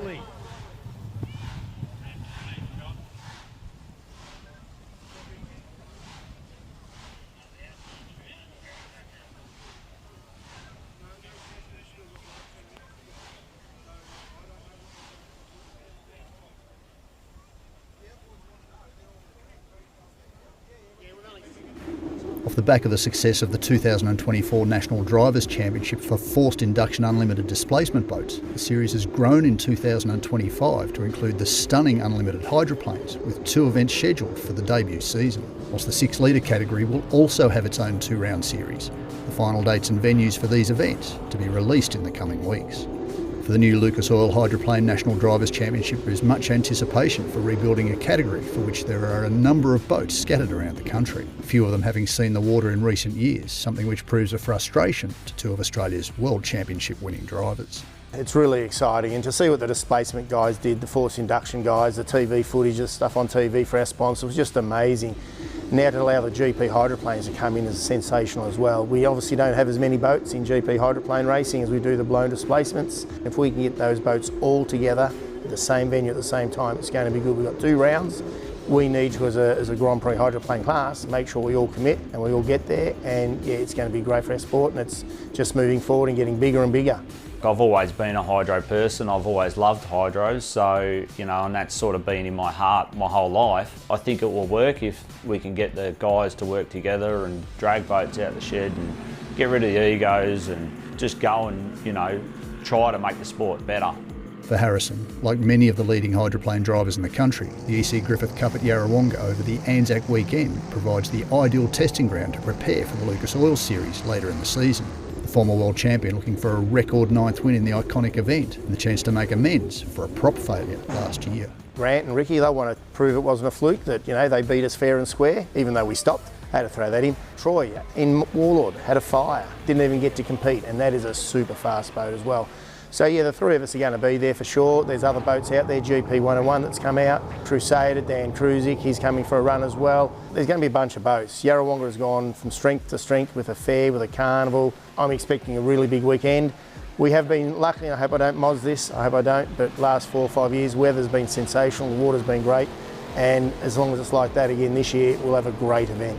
There is also much anticipation for the introduction of the Kavanagh Auto Parts 6 Litre National Drivers' Championship, both series following the format and point structure of the Battery World Unlimited Displacement Series. Plans are also in place to introduce a bracket class National Drivers' Championship in the coming months in an effort to give the many speed-limited boats around the country a chance to be a part of the concept. Dates and venues will be released in the very near future. However, you can keep up to date with the Drivers' Championship via social media. Search for National Drivers' Championship.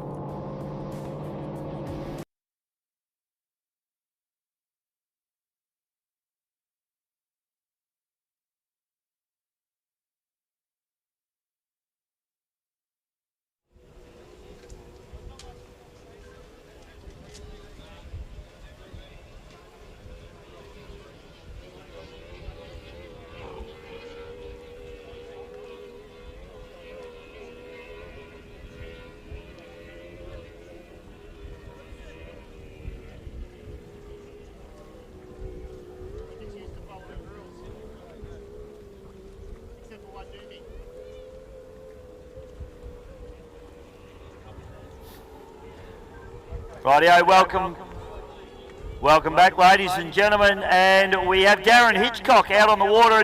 He's got Brandon Cropper on the cans for him, so that's got to be a worry, I would have thought. So these guys have got around about 10 minutes left in their practice session, so they've been sent back out onto this beautiful Yarrawonga course. And Darren will be definitely... Oh, sorry, Vaughan. Hello, mate. I'm just popping up through the hole here. This is good for Darren to get out there almost virtually by himself and give this boat a run around. He's still learning the boat. This is his first race meeting, so it's good for him to be out there. Yeah, and the best of luck to him for the weekend. Bit of pressure on, isn't there? Oh, well, Darren deserves pressure to be on him. So we're going to put as much pressure on him as we can, I think, especially from the commentary position. The Hitch is a good guy, very, very passionate guy in his ski racing days, and now he's moved into this tunnel boat thing, and I think he'll be a competitor. You know, as long as he can get this boat sorted, I think in terms of driving ability, I think he'll adapt to it pretty quickly.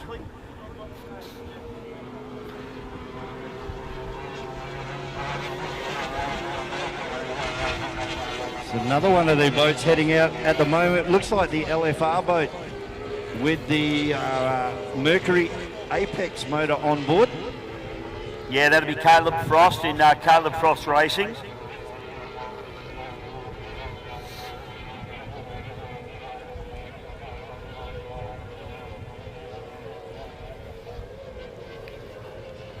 No, I don't think that is. That could be the mainline dyno's boat That of is, Simon mate. Troy. Yeah, that's Simon down the back straight. The V8 boat is an all-white machine. So the Hitch is just driving it fairly slowly out there at the moment. Simon Troy about to overtake him as they come into the final corner. And that wind has picked up again, Bisho. It's off and on. Yeah, well, you know, it was interesting. I said that it'd be up their backside, up at the bridge end turn, but that's where Paul had his little rollover. So I wonder if it's just got a tricky roll running through at the entrance to that top turn.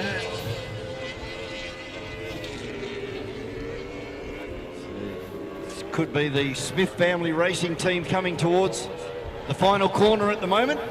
The blue and yellow boat. I'm going to take a guess at this one. I reckon that's the Mulgard. It is, mate. You can see by their funny little nose on them.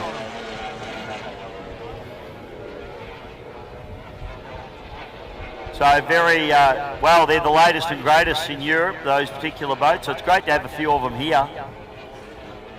They look a bit funny with their funny nose, but very, very beautifully turned out boat. The sponsons don't seem to be as sharp. They're a rounded type sponson rather than the traditional DAC or the GTR. Yeah, poles. yep.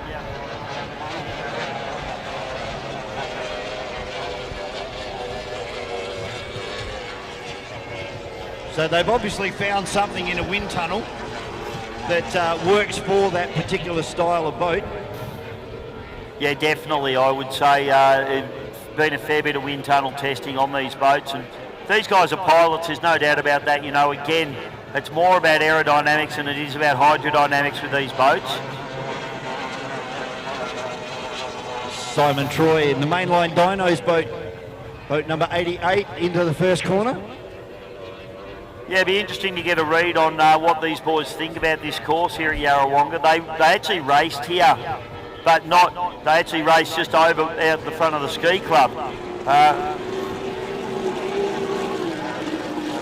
Be a bit more protected over that side of the water. A good field of AFGP tunnels here this weekend. And Bishop, it's all about the air going into the front of these boats. It gets channeled down towards the back, and it creates a cushion of air.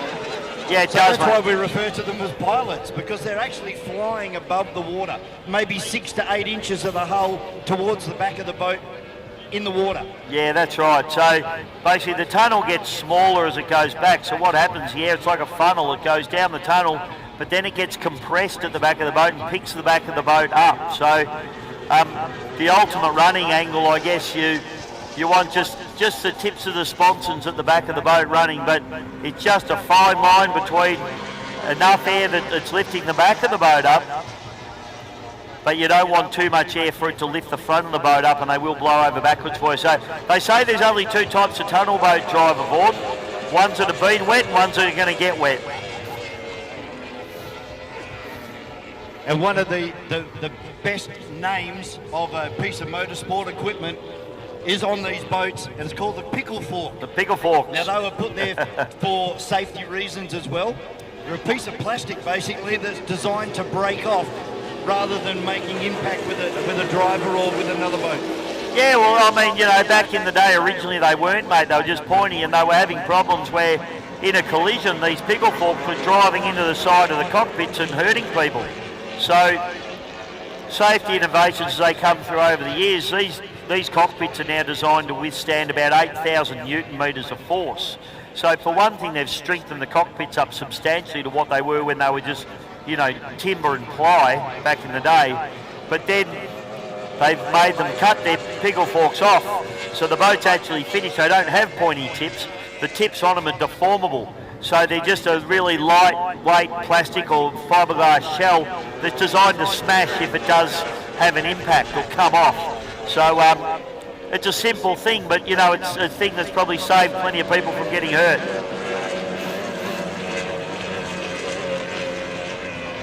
Known as the deformable pickle fork, they are.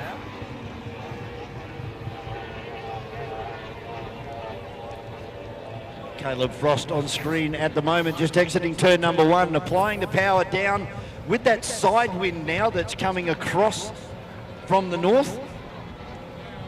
Be on driver's right as they head down towards turn number 2.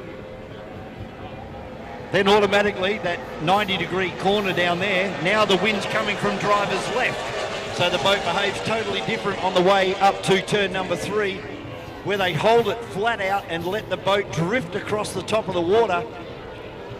Just watching Darren Hitchcock there as well, mate. He's starting to pick the pace up a little bit, so that's good news.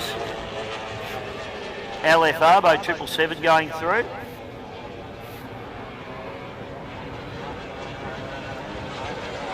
And that's Mach 1 racing. And the problem child machine, that's Mitch Williams. So Mitch Williams, he's another interesting guy, another ski racing guy that's come to tunnel boats. Mitch actually owns a little bit of a media outlet, a bit like Bisho Media, but it's called the 100 Mile an Hour Club. And Mitch does a great job. He does some podcasts. They're nearly as good as the Hose Down podcast, you know, not quite there, but no, Mitch is an absolute ripper. He does our job. He does a bit of commentary as well. Oh, we've had a pickle fork come off or something off the inside boat there, which is a Mach 1 machine. So I just saw it fly through the air. I think it's still floating in the water over there. Yeah, they got the caution flag out. I saw it fly through the air and land in the water, mate. He doesn't seem to be bothering him. It's the port pickle fork has come off. He had to tip him pretty hard because he went up the inside there of the LFR machine.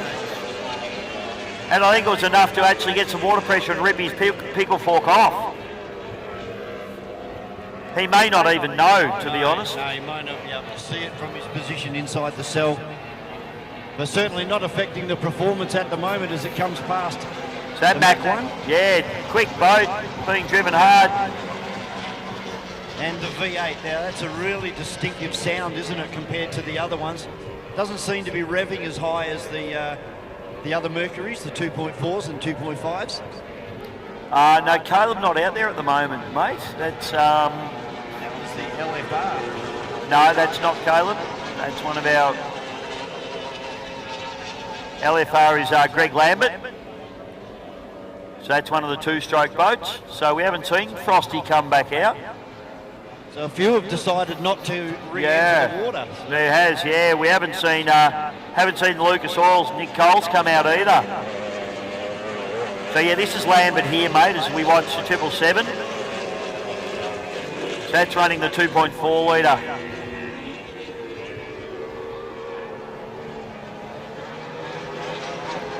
I remember talking to Andrew Murphy last year about the dock start that we're going to see in place tomorrow and Sunday. One of these particular engines has a split-second advantage as far as its ignition system. Yeah, that's right. So you have the carburetted engines have that little bit of an advantage because the Optimax engines actually have to rotate once for the computer to pick up top dead centre before they'll fire. So, and that's just how the engines are built. So they actually have to do a full rotation before they'll actually spark up. Having said that, if the carburettor boat's not set up as well as it could be, it might take even longer to fire than a rotation. So, but set up properly, yes, they do have a slight advantage off the dock over the Optimax engines. But then the Optimax has the advantage of overall top speed. Yeah. So what they lose out at the start of the race, they can gather back during the race. Yeah, that's exactly right, Vaughan. So starting to quieten down now out there on the water. Still lots more to come this afternoon here at Lake Mawela for the EC Griffith Cup.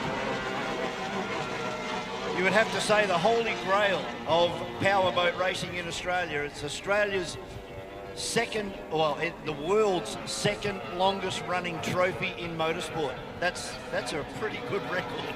Mate, it's an amazing trophy. You would have had the chance to have a look at it, I reckon, Vaughan. It's a very, what would you call it, Art Deco, very traditional, silver, beautiful, in a 1920s sort of way. You need a wheelbarrow to take it home. Need a forklift and a truck. It's a huge trophy. It's unbelievable. I got a chance to see it last year.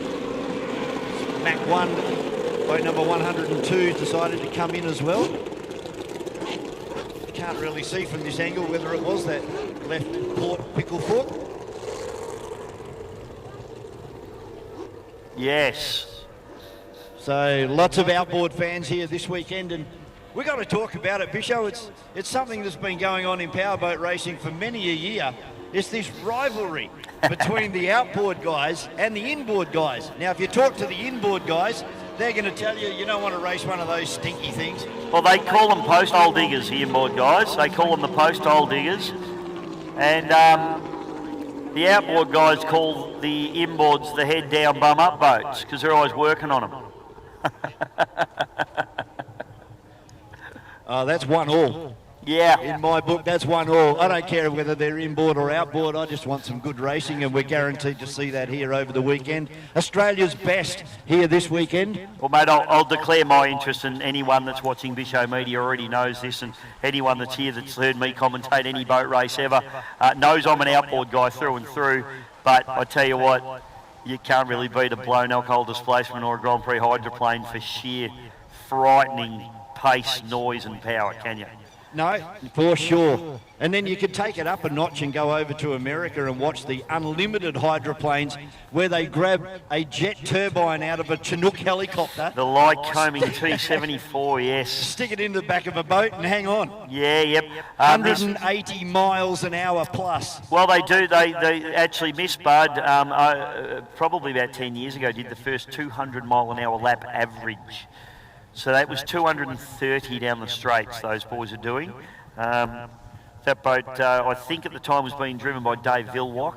200 mile an hour lap average. That's they are phenomenal. I have had the privilege of going to Seattle and watching them race, and met Jimmy Shone, who drives... The annual EC Griffith Cup is one of the blue ribbon circuit boat events anywhere in the world. Contested predominantly by Australian teams over recent years, across the late 1980s and early 90s, the Cup was held by New Zealand. A great battle ensuing from the early 2000s through to 2012, the two countries sharing the trophy and the right to host it, until Grant Harrison returned the title to Australia in 2012 after his third win. Since 2014, the Lake Eppalock-based Victorian Speedboat Club has hosted the annual event and, in partnership with Moira Council and Yarrawonga Mulwala Tourism, contested the race at Yarrawonga since 2016, regularly attracting crowds north of 20,000 people. Ideally placed within walking distance of the Yarrawonga town centre, the facility is world class, allowing fans to get up close and personal with the boats in a relaxed environment that blends a country show atmosphere with some of the best boat racing on the planet. The 2024 event attracting more than 21,000 people across 2 days in near-perfect conditions. Known as Sun Country thanks to its number of sunlight hours every year, the local region is rich in agriculture, featuring some of Australia's best produce. It's also a haven for boating enthusiasts as one of Victoria's leading venues for water skiing, wakeboarding, jet skiing and fishing, whilst the region's famous Farmgate Trail delivers award-winning wineries and local produce.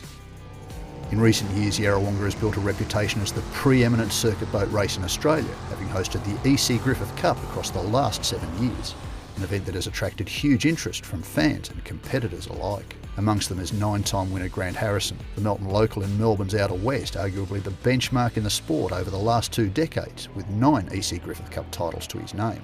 A record 10th title pending, although that so far has proven elusive. This year Harrison will again face no shortage of competition. Reigning champion and 2-time winner Troy Marland is the hot tip to go back-to-back, whilst long-time competitor Ricky Howard, driving for boat owners Grant and Karen Healy, is desperate to etch their names on the coveted silver trophy. It's all I ever knew. If Dad was maybe doing sprint car racing, I dare say I wouldn't be in boats, I'd be sprint car racing now.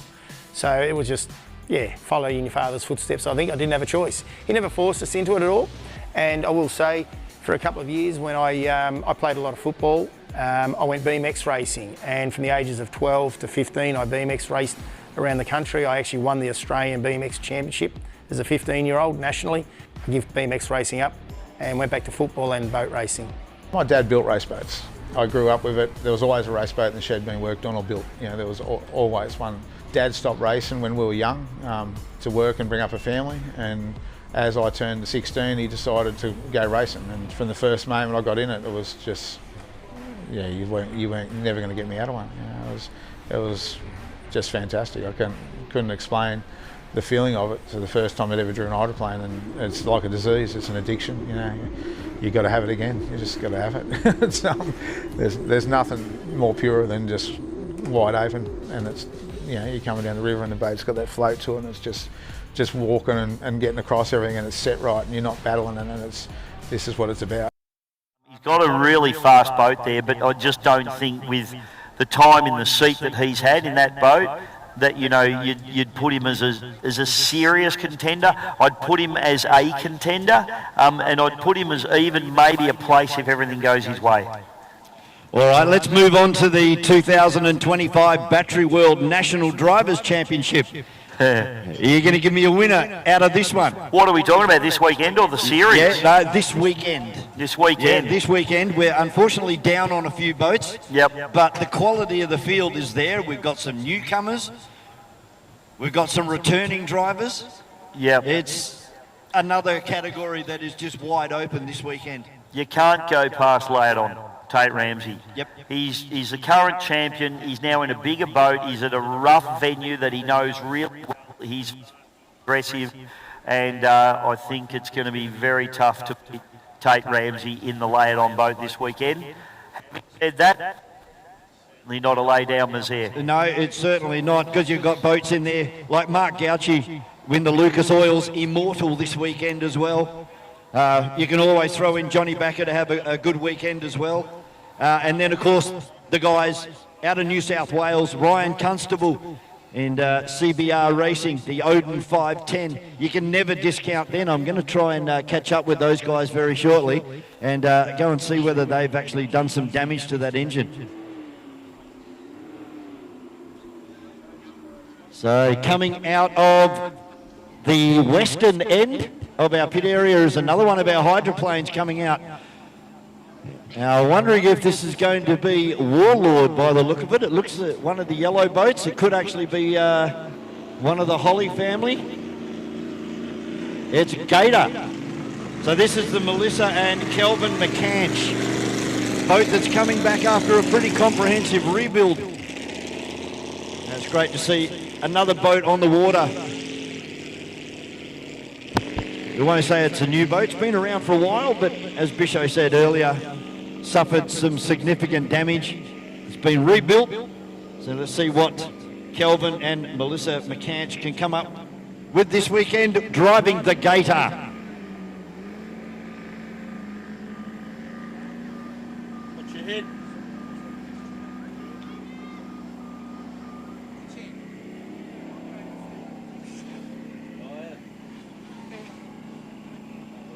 They're just looking out towards the eastern end of the course. There's a, looks like one of our 6-litre or 105 mile an hour boats out there.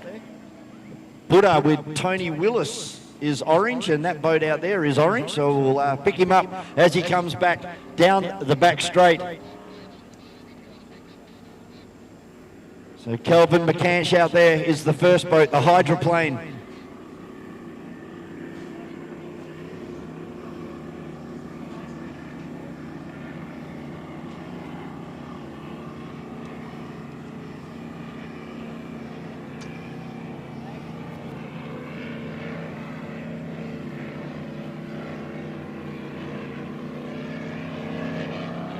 So Kelvin going very, very wide out on the course. Now he starts to turn it back in for turn number 2. Sorry, Vaughan, I had to go and get some batteries, mate. I was out of batteries. What have we got going on here? We've got a little race happening, haven't we? Yeah, we got Gator out there with Kelvin McCanch driving the Gator, coming out wide in the hydroplane. And we're still trying to pick up this one. I thought it may have been Buddha. That's rush hour there, mate. That's rush hour, that's it. Stevens. Kelvin just getting everything up to temperature at the moment. Now he starts to give it a bit. With 1 lap remaining. White flag on display this time through from race control. It's very even now. Kelvin's really getting into it as he flies around the outside, and look at the difference. Yeah, you've got a 105 category boat out there, mate, and on the outside you've got Kelvin. Tell you what though, rush hour, that boat's got some pace on it, mate. Yeah, he's starting to claw him back now. As they come almost side by side across the halfway mark. Down into turn number 2 for the last time. There's that familiar spray of water. 30-40 to feet, a big wall of water. As Kelvin McCanch comes out nice and wide. Yeah, the Gator's a beautiful boat, mate. It's had a lot of work done on board, and the entire starboard spokes at the bottom of it got ripped off. And they've done a lot of work on that boat, the McCanch family. They're very clever. They can build anything, that family, and they've actually done the repair on that boat. It's an American hydroplane. I think it's a Jones, but I'll stand corrected on that. As it fires down the back chute, just watching the beautiful images coming through there from GP Hydro live streaming. That's Kelvin McCann having a red hot go there. Gee, I'm impressed with Shane Archibald in this rush hour boat. Yeah, you could see him. He was catching him hand over fist about halfway down that back straight. But look at the advantage that the hydroplane has being out wide, keeping the revs up. But now the 105 boat starts to catch him big time. Yellow flag, 1 lap to go. Yeah, very impressed. Shane Archibald doing a great job. I mean, running in a category outside what he would normally run. But now, a couple of these races are basically licensing races, Vaughan. So they're kind of for no real championship or no other purpose than to get these guys some race seat time and get their licences ticked off that they've raced. So really good to see these boys out there and having a go. And have a little rush hour. This is last lap, mate. We can see him take this down if he's not careful. This could be a race win here for the 105 boat of rush hour. It's going to be close. McCann has to run that wide line. Oh, he had a bit of a hook in the rush hour. That slowed him up. Kelvin McCann comes through and picks up a win in the Gator. But a great drive there from Shane Archibald in the rush hour. And of course, sorry mate, the power boat tradition, if you win your first race, you go for a swim. Yeah, well, I don't think that's Kelvin's first win, so he should be all right. I don't know about Shane, though. I'm not sure if Shane's won a powerboat race yet or not. So word in from race controllers that Grant Harrison in GP1 will be next out on the water with a brand new engine on board. They have changed that engine in just over an hour, I would say. Yeah, mate, that's a real worry, that, because generally you'll turn up with your best ammunition in your engine bay. Usually the other engine is, probably not just in case. It's a just in case, yeah, so... my prediction of GP1, I might think about changing that now. I mean, I'm sure both their engines are very strong and they're still here to win, but that is not a good sign on a Friday afternoon of a Griffith Cup. Well, this is going to be a pretty telling session coming your way very shortly here on Lake Moala for Grant Harrison and GP1. Yeah, just cross our fingers that the 9 times champion of the EC Griffiths Cup can have a good run here in this practice session and be able to do a little bit of work tonight, a bit of maintenance work to ensure some reliability of that boat. They have got a big Super Saturday coming up tomorrow. They have, mate. Shane Archibald brings a rush hour back into the pitch. Good drive there, Shane. Pretty happy with that. That was a good effort. The GM11, it's an 18'6" Stevens V-bottom. Formerly used for water ski racing, that particular boat, and now out here circuit boat racing and doing a very good job and enjoying the bumpy conditions, even though it has settled down a fair bit. Yeah, well, that's what you were saying. The V-bottom boats have definitely got an advantage on that chopped up water out there this morning, or this afternoon. Tell you what, you watch him in that 105 class, he'll go all right here this weekend.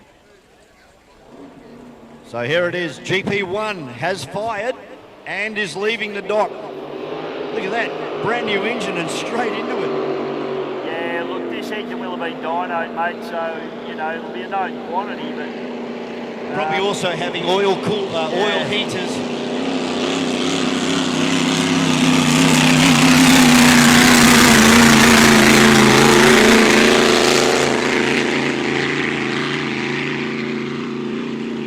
I'm just listening to it, mate. It almost sounds like got a little bit of a fat tune in it. Sounds... maybe even a little bit doughy. It just doesn't quite have that crack that you would normally hear. Now that'll be by design. The boys will probably try and creep up on the tune of the boat, and they'll also want to be conservative. They won't want to go out there with a radical tune in and do anything silly. They'll try and, as I said, creep up on this, I'd say. I think he's only going to be allowed 2 laps here, so he hasn't got much time to really get a read on what's happening. But certainly taking it very gingerly down the back straight at the moment.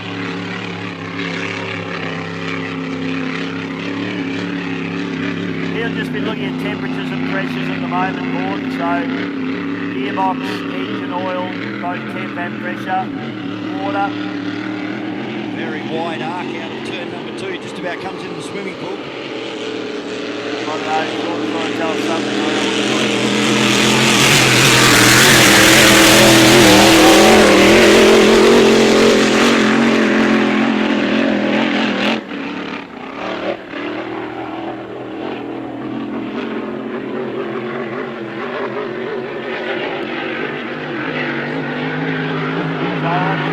probably stand on it here.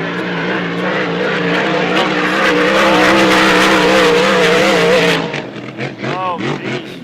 Big sponsor walk there, mate. It's Harrow. So he's starting to lean on this now.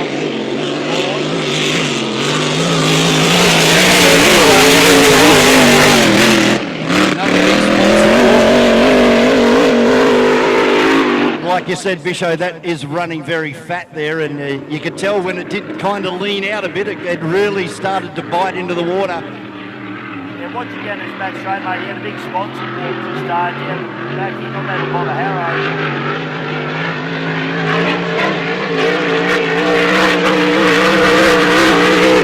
Again, another big one again. You know what it is, mate? The river runs through there underneath here. Like, this is the Murray River, okay, that's been flooded. So the riverbed runs through there. And there's obviously a little bit of a hole just in there. And that might have even been where... Paul Whitten went over as well. Yeah. So it's a current that's... Could well be. Yeah, could okay. well be. So that's an interesting one. Mate, you've been sent some info. I think this is for the NDC. Yes. What have we got there, please? So... we have a revised order of starting for their one-lap dash. So it looks like it will be Kraken going first, followed by Supernova. In third will be Brett Ramsay in Ravage. Then we will have Bad Fusion, Odin, Destiny, Titan. Turn It Up, Immortal, Lay It On, Always Pumping, and then John Backer in Rival. And we have just been informed that the Pasala boat has some electrical issues, so he's going to go last. So it will be Always Pumping last. So that's... thrown the cat amongst the pigeons there, because normally we would have somebody like Tate Ramsey going dead last because they were the fastest. Now, Turn It Up coming out of 8. Destiny, Blake Ramsey out of 6. And John Backer 9. Odin 5. Bad Fusion 4. And where did Immortal end up out of all of that? Right down towards the back there. 1, 2, 3, 4, 9 for Immortal. Mark Gauci and the Lucas Oils powered. So I believe we're just starting to get everything organised for hot laps coming your way very shortly here at Yarrawonga. Of course, brought to you this year, 2025, series sponsor in Lucas Oils.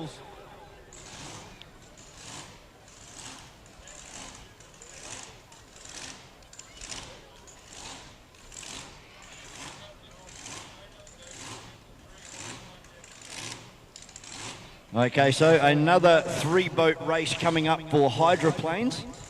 They will be next out on the circuit. And then we'll round out the day with the National Drivers' Championship Hot Laps, brought to you by Battery World.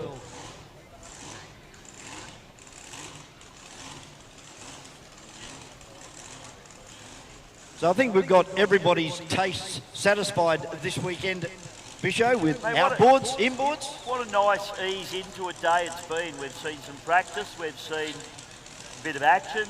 Old Paul Whitten's kept us entertained with a little pirouette. Hopefully that boat gets sorted out back out on the water. The stories are already developing. They are. We've already had an engine change in the GP1 camp. Bit of a worry. And NDC. So basically, we'll run people through the NDC, our National Drivers' Championship. When we refer to NDC, it's the National Drivers' Championship. That's for forced induction boats, Vaughan.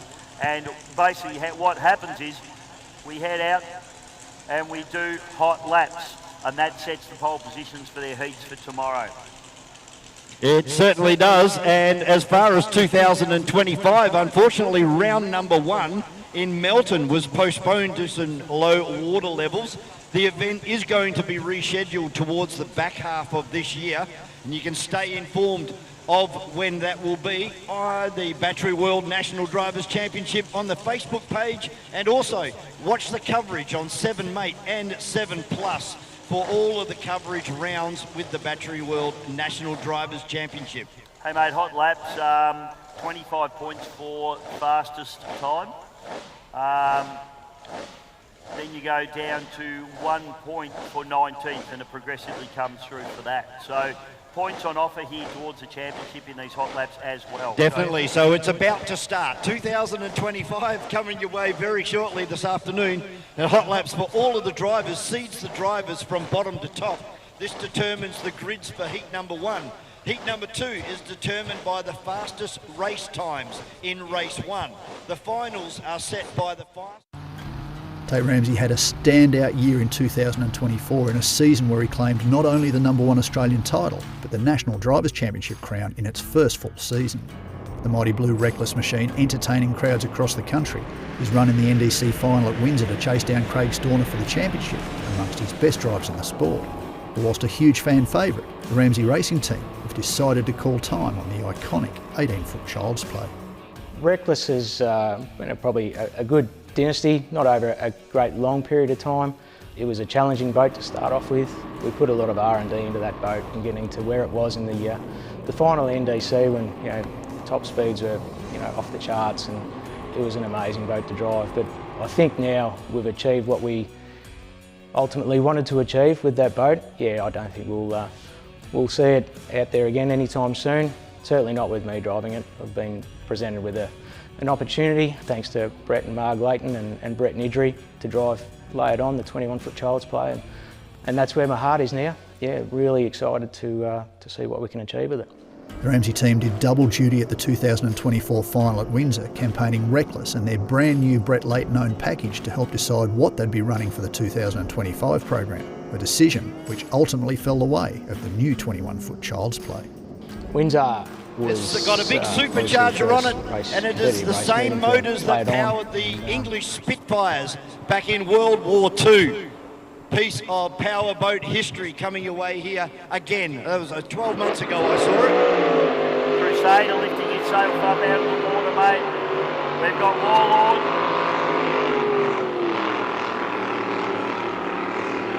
Now people wonder why they stand on the gas from the dock. They have to get the front of the boats out of the water.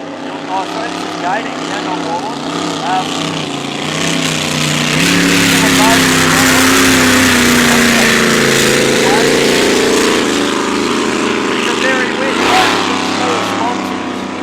You'll notice it's very different, as I said to you, about the technology that's moved on now. They have big wide sponsons and they get up on the plane quite quickly.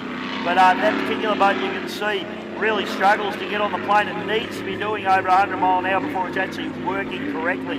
Up until then, it's just a bit of a wallowing thing, to be honest. But here comes the connection, ladies and gentlemen. Aussie connection hits the water at Yarrawonga. I love it. You're going to love it. That is the best sound you'll hear in Australian motorsport, by far. And it's a great thing to have this boat still circulating around. Makes me want to cry. If you close your eyes, you can put yourself back on the ground in World War II. There he goes, opens up the throttle. Probably only doing 2,000 RPM. Yeah, I think about 2,700 maximum RPM.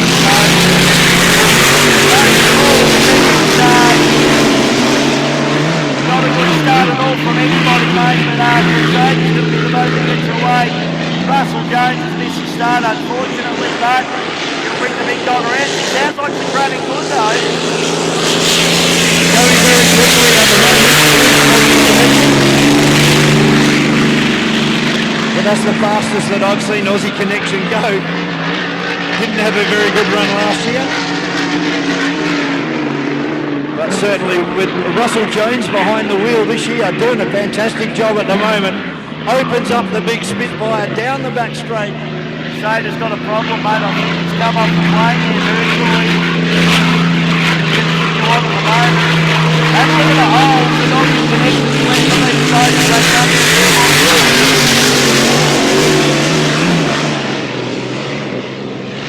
tell you what, the connection's coming for the Gator. She is. She's coming on strong towards the back end of this race.